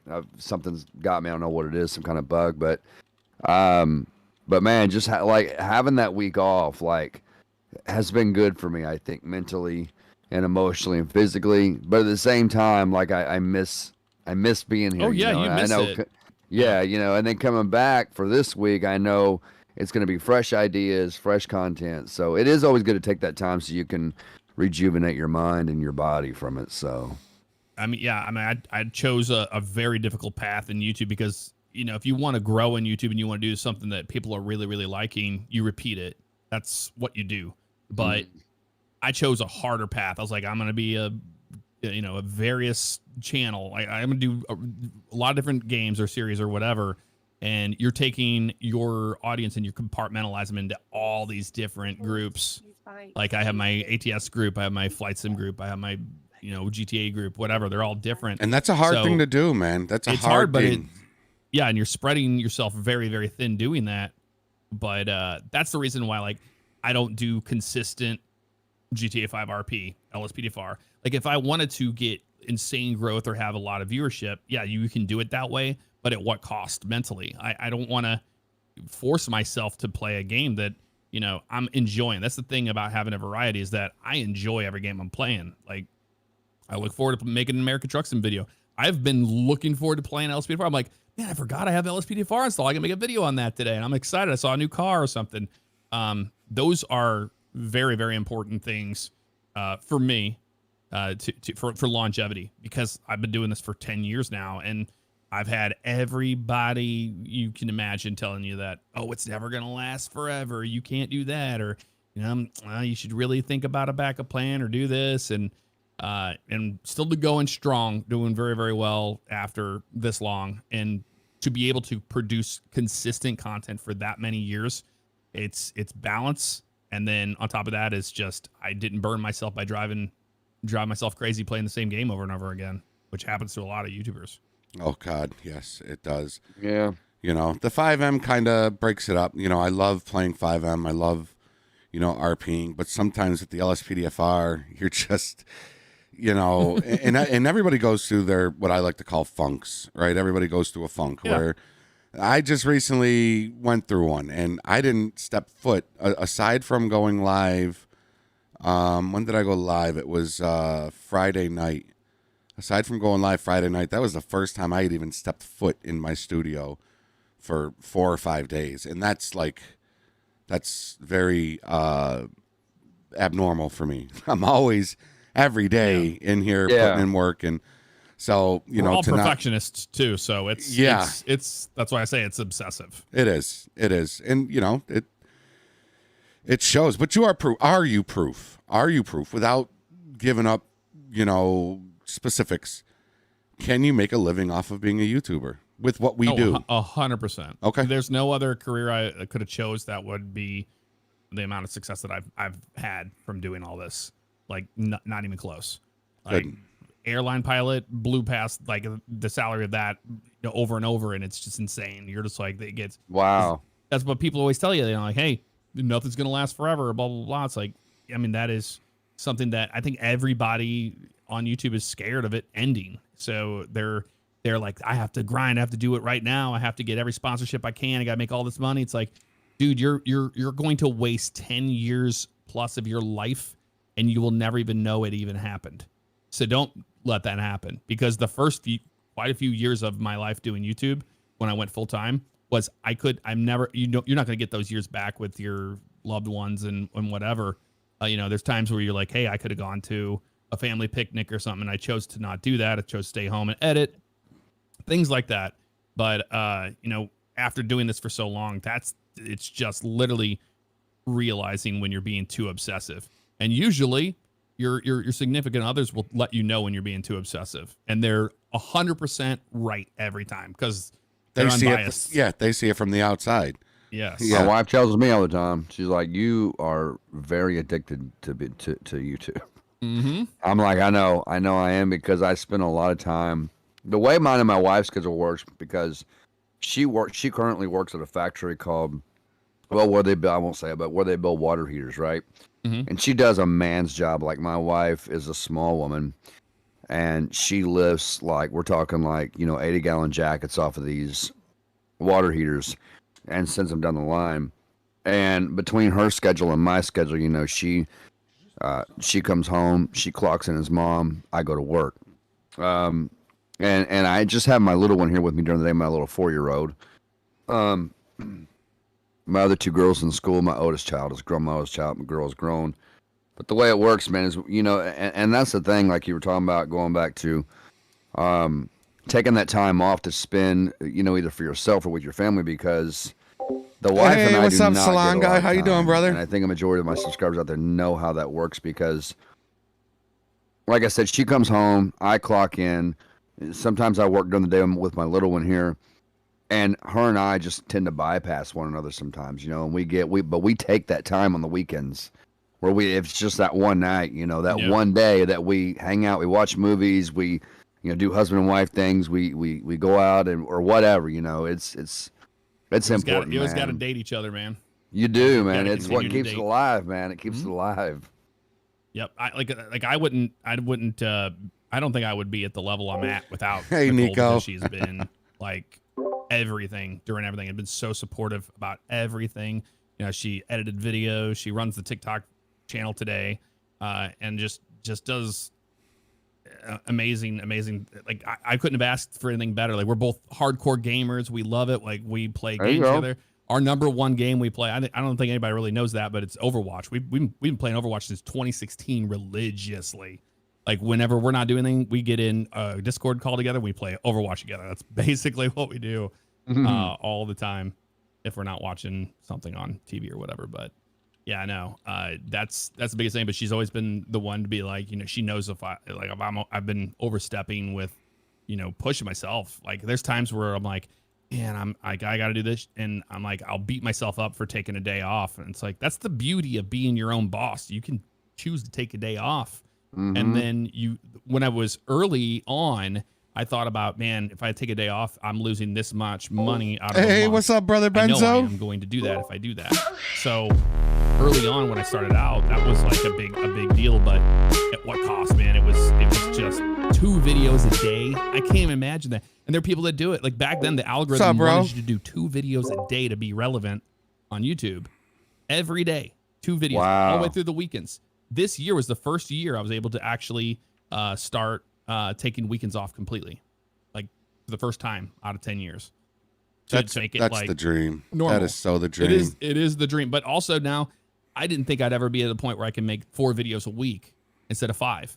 And like that's the nicest thing about that. But now I'm like, hey, if I'm taking this time off, I'm gonna take time to start editing and doing what I need to be doing, you know, because I still think every video I produce is not good enough to what it could be. And I know like another editor could make it way better. But it would feel disingenuous if I did that. So I'm pushing myself to do much better editing and self-editing this year. Because every year you got to have that new goal. You got to be like, I'm doing something different this year. Something. There's always got to be. Yeah. So we got Benzo in the chat, by the way, Jeff. Benzo's up in the chat. Oh, hello. What is going on, Benzo? But yeah, that is a goal of mine, is to be able, because my wife does, as she does a lot of art. She works with stained glass. She paints instruments, ukuleles.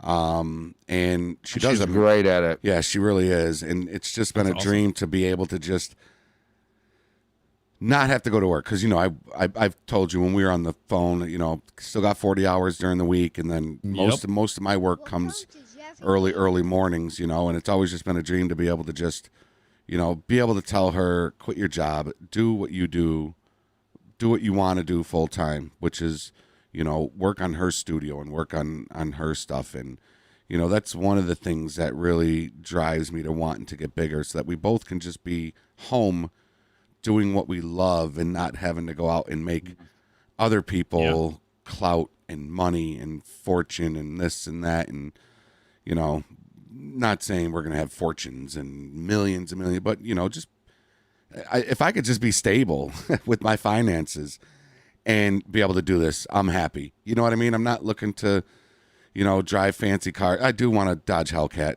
but, you know, that's besides the point. That would be my only vice. I want a Lancer. That would be my only vice is a Dodge, which I think you're a Mopar guy, right? Yeah, I have a Ram. We got it in 2017. It was the very first time we both ever had a brand new vehicle. It was brand new 2017 Ram, had 15 miles on it. Wow. That was it.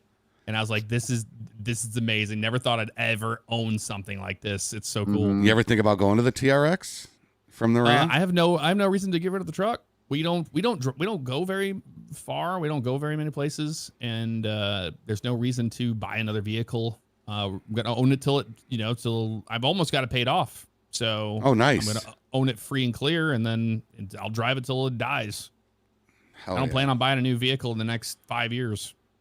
And Dodges, man, you keep them. I have a Highlander, a Toyota Highlander, which also those things will last forever. But same thing. Never had a brand new car.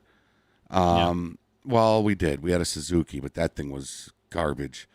But this Highlander, it had 13 miles when I test drove it, and you know, I leased it and then bought out the lease. And those things will last 300,000-400,000 miles if you keep up on them.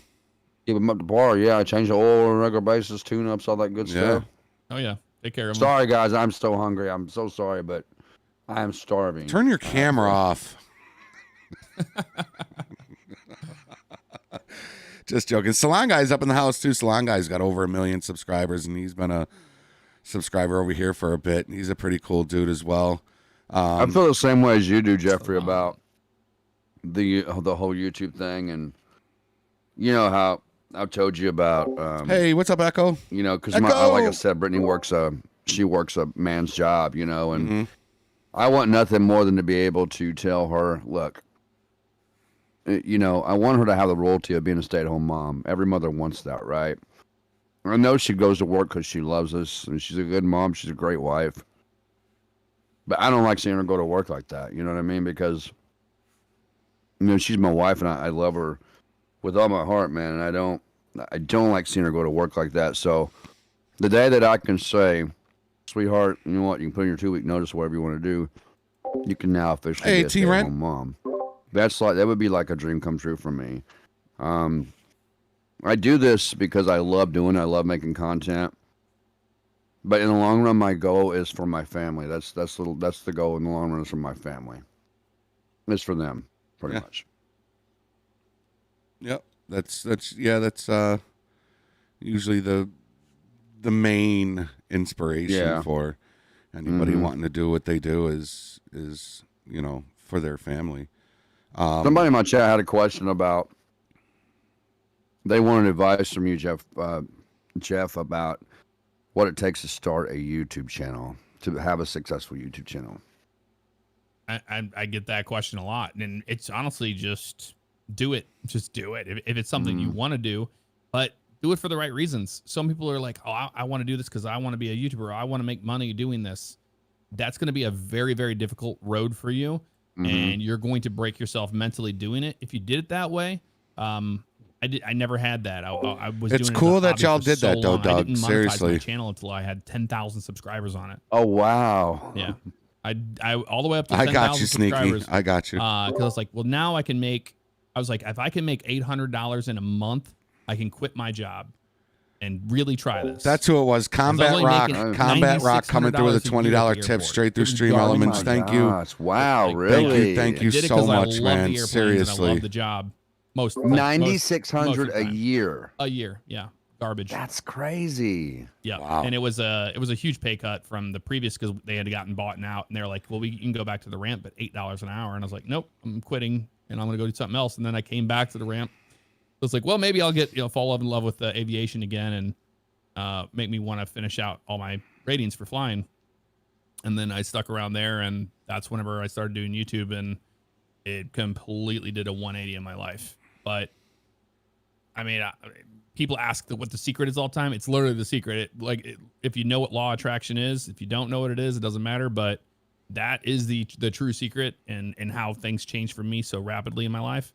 But the whole like, how do you become successful? I don't know. It's something that you manifest and you make it in your life. But for me, it wasn't that. It was just like, I was just having fun with my friends. I thought these were funny videos, and I wanted to originally upload them so I could show my brother or whatever. I think and most just people clicked. start out doing that. Yeah. It clicked. People started watching, and now you're. It's just cause some of the comments, and now you're one of the well-known. You're just one of the well-known people in our community, our family, and it is such an amazing fucking community, though, man. Like it really. Yeah. It really truly is. The people that we have around, the people, on both sides of the spectrum, the subscriber side, the YouTuber side, the developer side, just all aspects. It's, Salon Guy, sacrifice, patience, and commitment. Yep. That's his secret to being successful with YouTube. He's another one that started from the ground up. Commitment is it, man. I mean, it's so much work. Yeah. Like it is a lot of work, but when you love the work you're doing, I don't feel like today I get to commute walking down my hallway, go have a coffee, and then go to work for a couple hours. And then it's the fun part, editing. You get to make it into an episode and all that stuff. That the only thing I do not like about YouTube is the uploading part, and then adding all the metadata and all the data you got to put in there. But the new check system drives me up the wall. Yeah. Because I get so excited to release a video. I'm like, oh, I can't wait. Can't wait to get this out. Can't wait to get this out. I'm so excited. And then you get hit with that roadblock. It's just like, yeah, we gotta wait for like. Or when they say, we checked your video, it's all good, and then you put it up and come to find out one of the sounds that you put in your shit is copyrighted. And you're like, Jesus, you checked my video already, you bastards. You gave me the green light, and now a week later you're like, you were copyrighted striked. Or see, that's why I have an MCN. I still am with an MCN with Screenwave Media. I was with Machinima for a long time, and then I moved out. They bought out by who was it at the time? That's how little I care about it. But the company I'm with now is Screenwave Media, but they take care of all of that. I have licenses for all the music, Epidemic sound libraries, and all that stuff. But if there is an issue, they take care of it. Yep. And everybody asks, why would you give a percentage of your income to a company? I'm like, number one, for getting a W-9. If you want to buy a house, or you want to do anything that, this archaic nonsense that we have to deal with, buy anything. If you want to deal with that in a way that they're going to understand it, you need to have these documents, because if they go, oh, I made this much money off of Google AdSense, they're going to go, well, I'm not giving you a house, or I'm not giving you a car. That's not good enough for us, because there's so much red tape that I had to go through when I bought my first house and then sold it just because of YouTube. And if you have an MCN, you're getting a W-9, you're getting those taxes, you know, that company is reporting taxes to the IRS and you're dealing with all of that. So it's a legitimate, you know, business. Like I have an S Corp. So with an S Corp, you're getting tax breaks by having your S Corp, but you have to do all the required items to maintain it basically. But you know, it's not a lot of fun to deal with, that's for sure. It's part of business though. I love Epidemic Sounds, man. I just Oh yeah. I love, well, it's what, $15, totally worth it. The $15 monthly charge there. They've always got your back, man. Yeah, 100%. When you here's a question for you. This is from me. I asked Benzo this question when he was on Meet the Gamers last week. What is the feeling you had when you hit that your first 100,000 subscriber? You got that check mark next to your name. Was it when I got that? Yeah, when I got the plaque, I cried for sure. Did you? Oh, I would imagine. It was such a life-changing moment for me. I grew up. Me and Nicole both grew up with absolutely nothing. Literally not. Like we were just, when we were dating, I had saved up money to buy my little Saturn wagon, my beat up Saturn wagon. But we were like, there's times where we were like, we can't even afford to go. We can't afford dinner tonight. Well, like, you know, we were like scrounging for 50 cents to go get a soda down the road. Yes. And yes. Preach. All of that stuff. And now I'm in a position where I can help my my mom and my dad, which is like the best thing ever. Oh, that's fucking we all great. That is so want great. to get. You want to get to the point where you can help your family. And yeah, so like all of that. I'm trying to remember what the original question was now. How did you feel when you got that check mark, that 100,000 subscriber? Yeah. Benzo said it felt like a weight lifted off his shoulder. It is because you're trying to get to that goal. The biggest one for me was the million plaque. I was like, I can't believe I own that. And now I have my second channel had gotten its own plaque for the over 100,000 subscribers. And it's like, I have 3 plaques now when I started out. But what's nice when you get that first plaque, I was like, hello, governor. This is for you. What's up, Lee? You had so many people that told you weren't going to ever make that. And then when you have that in your hand, you're just like, dude, this is crazy. Like, it's shit on you. Nuts. That's what you say, man. That is, you know. But when you get that plaque, it should be a good reflection of like, this is the reason why you're holding it. It's because you were you. That's what YouTube's all about, being you. Don't change into something else and don't change into a Mr. Beast or whatever, or clone yourself off of another channel, because that's not what YouTube is. It's not us tube or a clone tube. It's you. That's what it is. So when I got that plaque, it was like a stark reminder of that. Should do a commercial. Yeah, exactly. I'd say, honestly, I was going to say that was on a plaque, man. Very well said. You'll get there, man. I still can't believe that you're here. I seriously, I still can't believe that you're here. Having a blast, man. That I hope I didn't go overboard that day that you came into my chat, and I saw the Jeff. I had no clue that you wouldn't even know who I was. Like I didn't care. I was like, what? I'm watching a LSPDfr YouTuber. I saw Jeff Favignano came, subscribed. I'm like, that's not the real. Well, I said it. That's not the real Jeff Favignano. And then I saw your name pop with the check mark, and I was just blown away, and very. Yeah, I don't ever feel like I'm any different than any of you guys. I know. Like, I just don't. I don't feel that. Yeah. After talking with you, messaged me that night too, Jeffrey. Huh? You messaged me that night when he bought me. You're like, dude, Jeff is in my chat. Yeah. Dude, I was telling, I was such a fangirl that night, and after speaking, he was crying. And after after talking with Jeff, privately through DM, and when you called me, on a VC, and it was it was humbling. It was humbling, and just to know that you're a straight down earth dude like us. You know what I mean? And that's what even agreeing to come on this. This podcast that is just ran by a few small. Well, CJ's a bigger YouTuber than I am. He's got over double what I have, but still, you got small fries, and you're still here wanting to kind of shoot the shit with us, and I think that shows an immense amount of your character. It's all the same community. I like to talk to people that are into the same hobbies and things like that. It's what it's all about. It doesn't. It's like a big family. Yeah. Yeah. A number of your followers or your subscribers should not ever affect that. Like, but there are people that do. Like, I got 100 people that follow me on Instagram, and they'll treat you like you're garbage because you don't have anybody on your Instagram. It's like, man, I who know. cares, man? Yeah, that shit's not Who right. cares? Maybe they'll get a glimpse of you sometimes, but the thing is we're such perfectionists. You don't want to see yourself look bad, and that's the problem with social media and with even YouTube.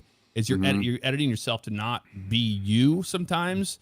And I had to take a step back. Hey, from that. take It's care, I gotta John. stop, We'll removing talk to you, some brother. things that are Javier, me what's going on? moments, because there's times I'm like, I don't like that, and then Nicole will be like, well, but that's you. I think that should be in there. That's great. And I'm like, you're right.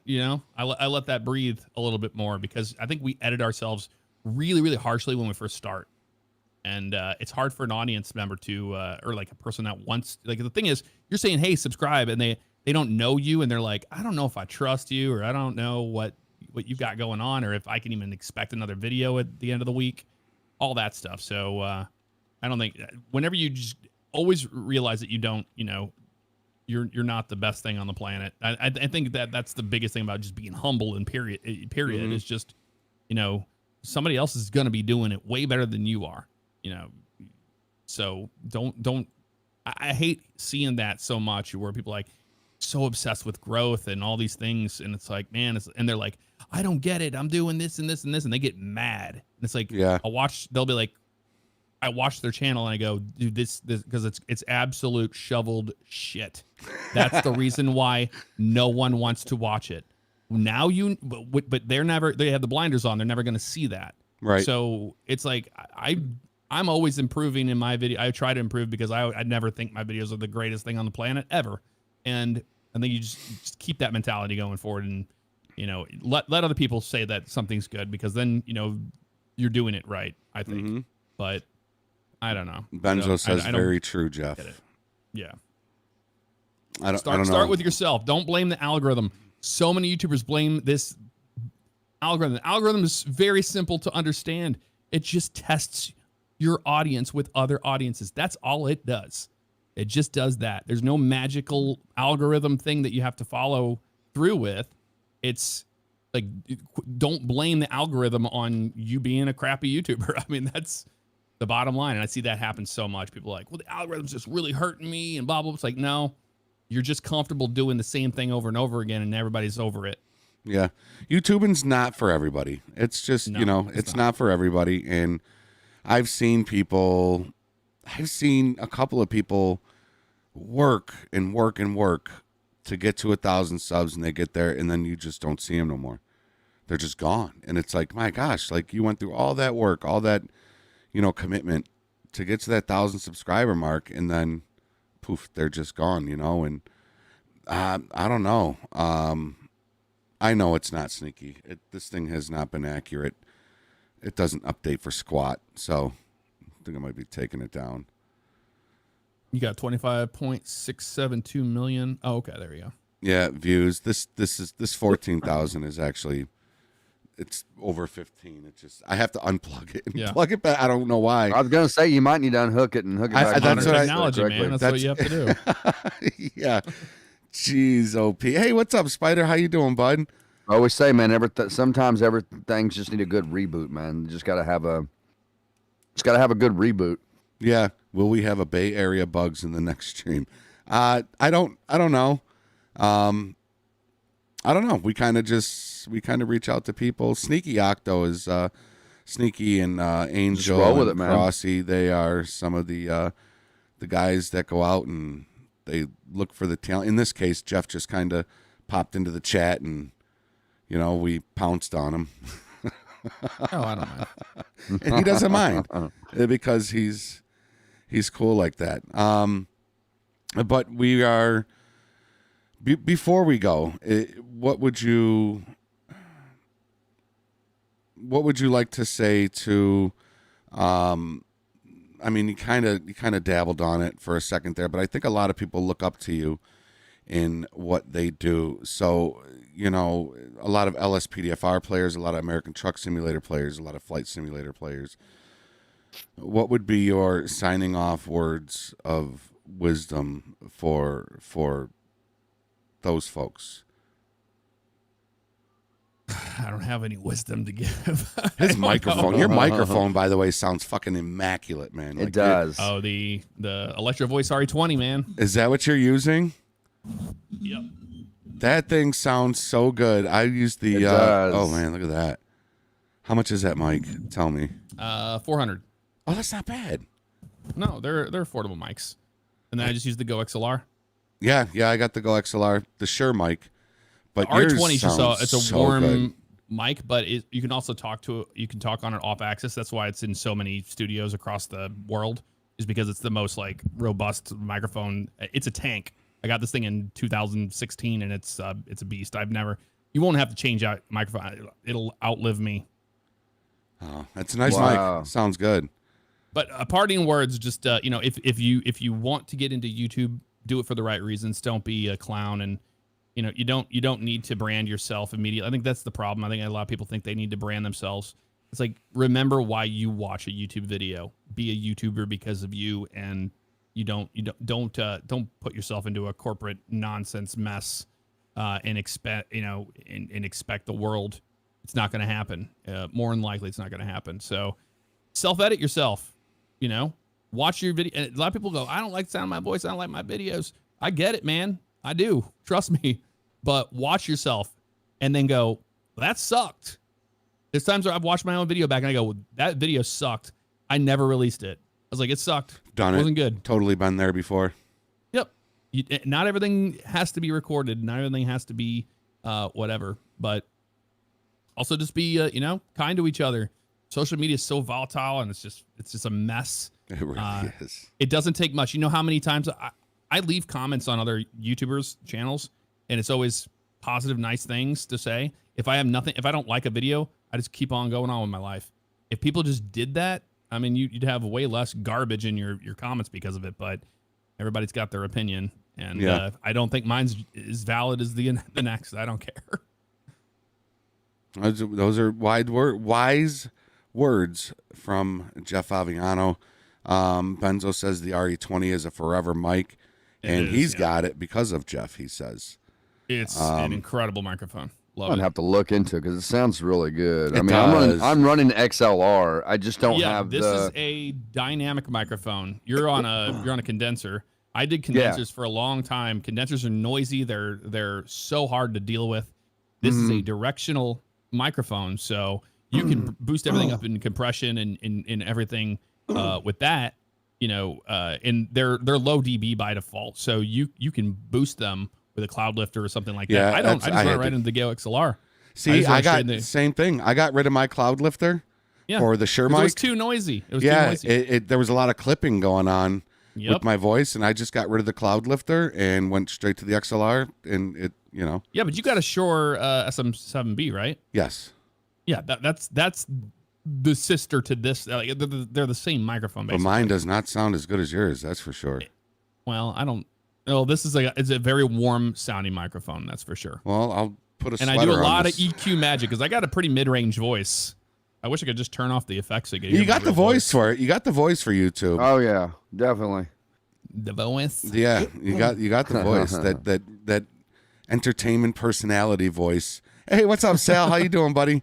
We're just about to wrap doing up what here. Benzo does. He uses Audacity. Until I can get that mic, I might start using Audacity. I think your microphone sounds amazing. Like your voice is good, and it sounds really, really good. I wouldn't change a thing, honestly.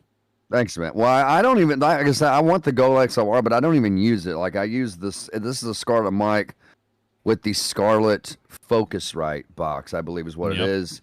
Goes in XLR, plugs up the PC USB, and it's like going from the USB Yeti mic to this Scarlett the XLR has, like, I can hear the difference. Yeah, in the videos and live streams. So. Nothing against those Yeti mics. Noise gate, man. Yeah, it's noise gate. That's everybody's first thing they should be looking at is 100%. How can I get a noise gate on my microphone so we don't have to listen to anything in the background? That's my old studio setup. I had a Yeti mic, which those things will pick up A gnat fart. Yes, they are will. trash. Yeah. And sorry, but they are trash. and I used to be down in the basement. He knows they're trash. He It's said, okay. "Yeah." No, I 100% agree with you right now.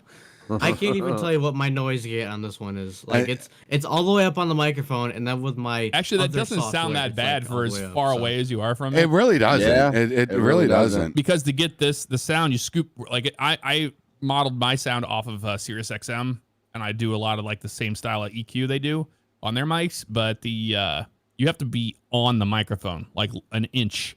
When I'm recording, it's an inch off the microphone, if that. My lips Like, are always just resting on it. Like You're literally eating the mic. We call it Yeah. eating the mic. Yeah, I'm Because eating. Eating the microphone, you're getting to get the most out of it. Yeah. Yeah, I always sit back here. I started with the Yeti though, and for starting off, it was the best bang for my buck. But it would pick up my kids would because I'm upstairs now. But you go back and watch some of the earlier Meet the Gamer episodes, you'll see like with a bunch of red and black foam behind me. That was down in the basement, and my kids would run across the floor, and you would just hear it. Just I remember that. doop, doop. Yeah, or Jenny sometimes would vacuum the floor, not knowing that I was either recording a video. So there were times where I'd be like, all right, do you have your license registered? And then I'd wait, and then I'd wait, and you would just hear the vacuum just going across the floor. And then she'd stop to do something, and I'd be like, all right, can I see your license registration proof it? And I'm trying to rush it because I know it's going to kick back on in a second. Yep. But Hash, listen, man, I was a huge fan of the Yeti mic. He said, don't you go talking bad. I sent Hash my old microphone, my old Yeti. I sent did you send it to Hash? Yeah, I sent it to Hash. Oh, did you? Yeah. And he loves it. And like I said, when you're starting out and you don't have the $300, $400, $500 to get an XLR, a condensed mic, or the Yeti is it's like I said, the best bang for your buck, and it'll get you Turtle Beach headset. A Turtle Beach headset Xbox. With the mouthpiece, with the mouthpiece. Yes, that's what I started with an Xbox One X and a Windows 10 PC that would connect that Xbox dock wirelessly, and the quality was terrible, the audio was terrible, but you got to start somewhere, man. And for sure. To see what the subscribers have put here in the studio now opposed to back when I first started in 2018 is just beyond anything that I ever dreamed of. And it's pretty amazing. Like, we're just all a family here, and I'm really glad to see Jeff come over and be a part of that community. I think it's pretty amazing because I think it's really huge when the bigger guys come over and look out for the smaller guys in the community, and we can just all be a community, man. I think it's pretty awesome. Yep. Everybody here looks out for each other, man. Yeah, man. With that being said, ladies and gentlemen, thank you, Fester. I appreciate you, brother. We are going to wrap it up. Super Bowl starts in, I don't know, 30 minutes? Is Man, has the time already passed by? Oh, my gosh. It is, dude. That 2 hours went by quick as heck. We will be live later on. In a few hours on SLRP.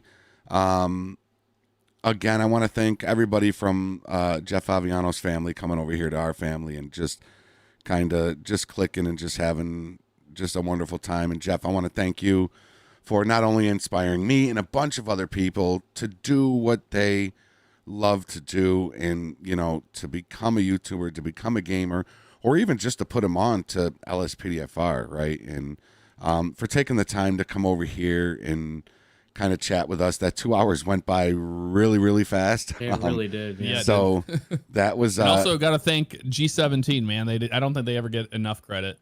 We would not be able to do anything we did without them ever creating this stuff. Oh yeah. Oh, without a doubt. G17 Media. Yep. Without a doubt. And of course, thank you to the production staff of Meet the Gamers for getting Jeff set up and everything like that. Great group of guys. Awesome. They're always on top of it, man. Yeah. I met Angel and Sneaky, I think is. Yeah, Angel and Sneaky. Yeah. Great guys. And Crossy was in a training for the server, so Gotcha. But he'll probably pop in. So yeah, dude. Yeah. So thank you so much for coming on. It was an absolute fucking honor to have you on the show. An absolute It was, honor. man. You're legendary, man, whether anytime. you agree with it or not. You are legendary. And and we loved having you on here, man. Great company, great conversation. So You're always welcome to come back anytime you want, man. Yeah, You got it. Yeah, you've got the VIP, which allows you to just pop into the live studio whenever you want. You can show crash whenever. You just come right in. I don't want to say show crash anybody's show because that's kind of rude to say No. for other people that are coming on the show. No. So I wouldn't do that anyway. Yeah. So yes, thank you everybody for tuning in. Huge. We just hit 200 likes. That's a record. 213 was the record, but still 200 likes on the stream. Holy cow. Great big shout out to Jeff Favignano, Criminal Justice, Gaming with Cookies. Always a pleasure doing a show with you fellas. Until man. next time, everybody, take care, stay in prayer, love one another, and peace out. We'll see you all on the next show, and we'll see you later on SLRP. Later, everybody. Later, chat. Bye-bye.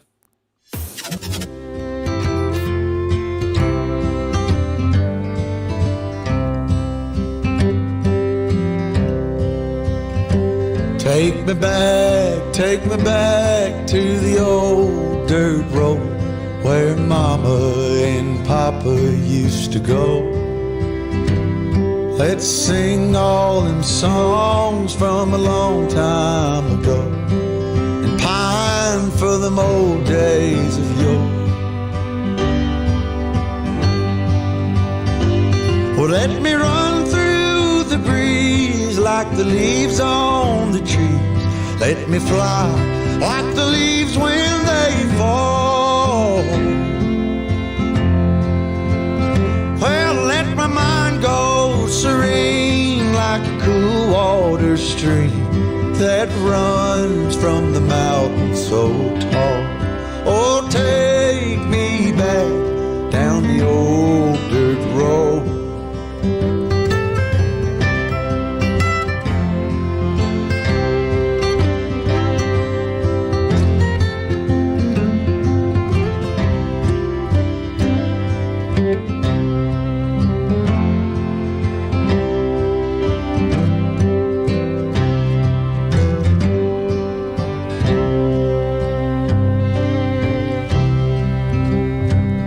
Take me home to rest where the mockingbirds nest and to cry through the green in the spring. Let's go back a ways to the old bygone days and the simple time we lived back when. Well, let the pull of the plow bring the sweat from my brow and the glow of the fire pull me home. Let me wind down my days in the sweet dusty haze. Take me back down the old dirt road. Oh, take me back down the old dirt road. Take me back down the old dirt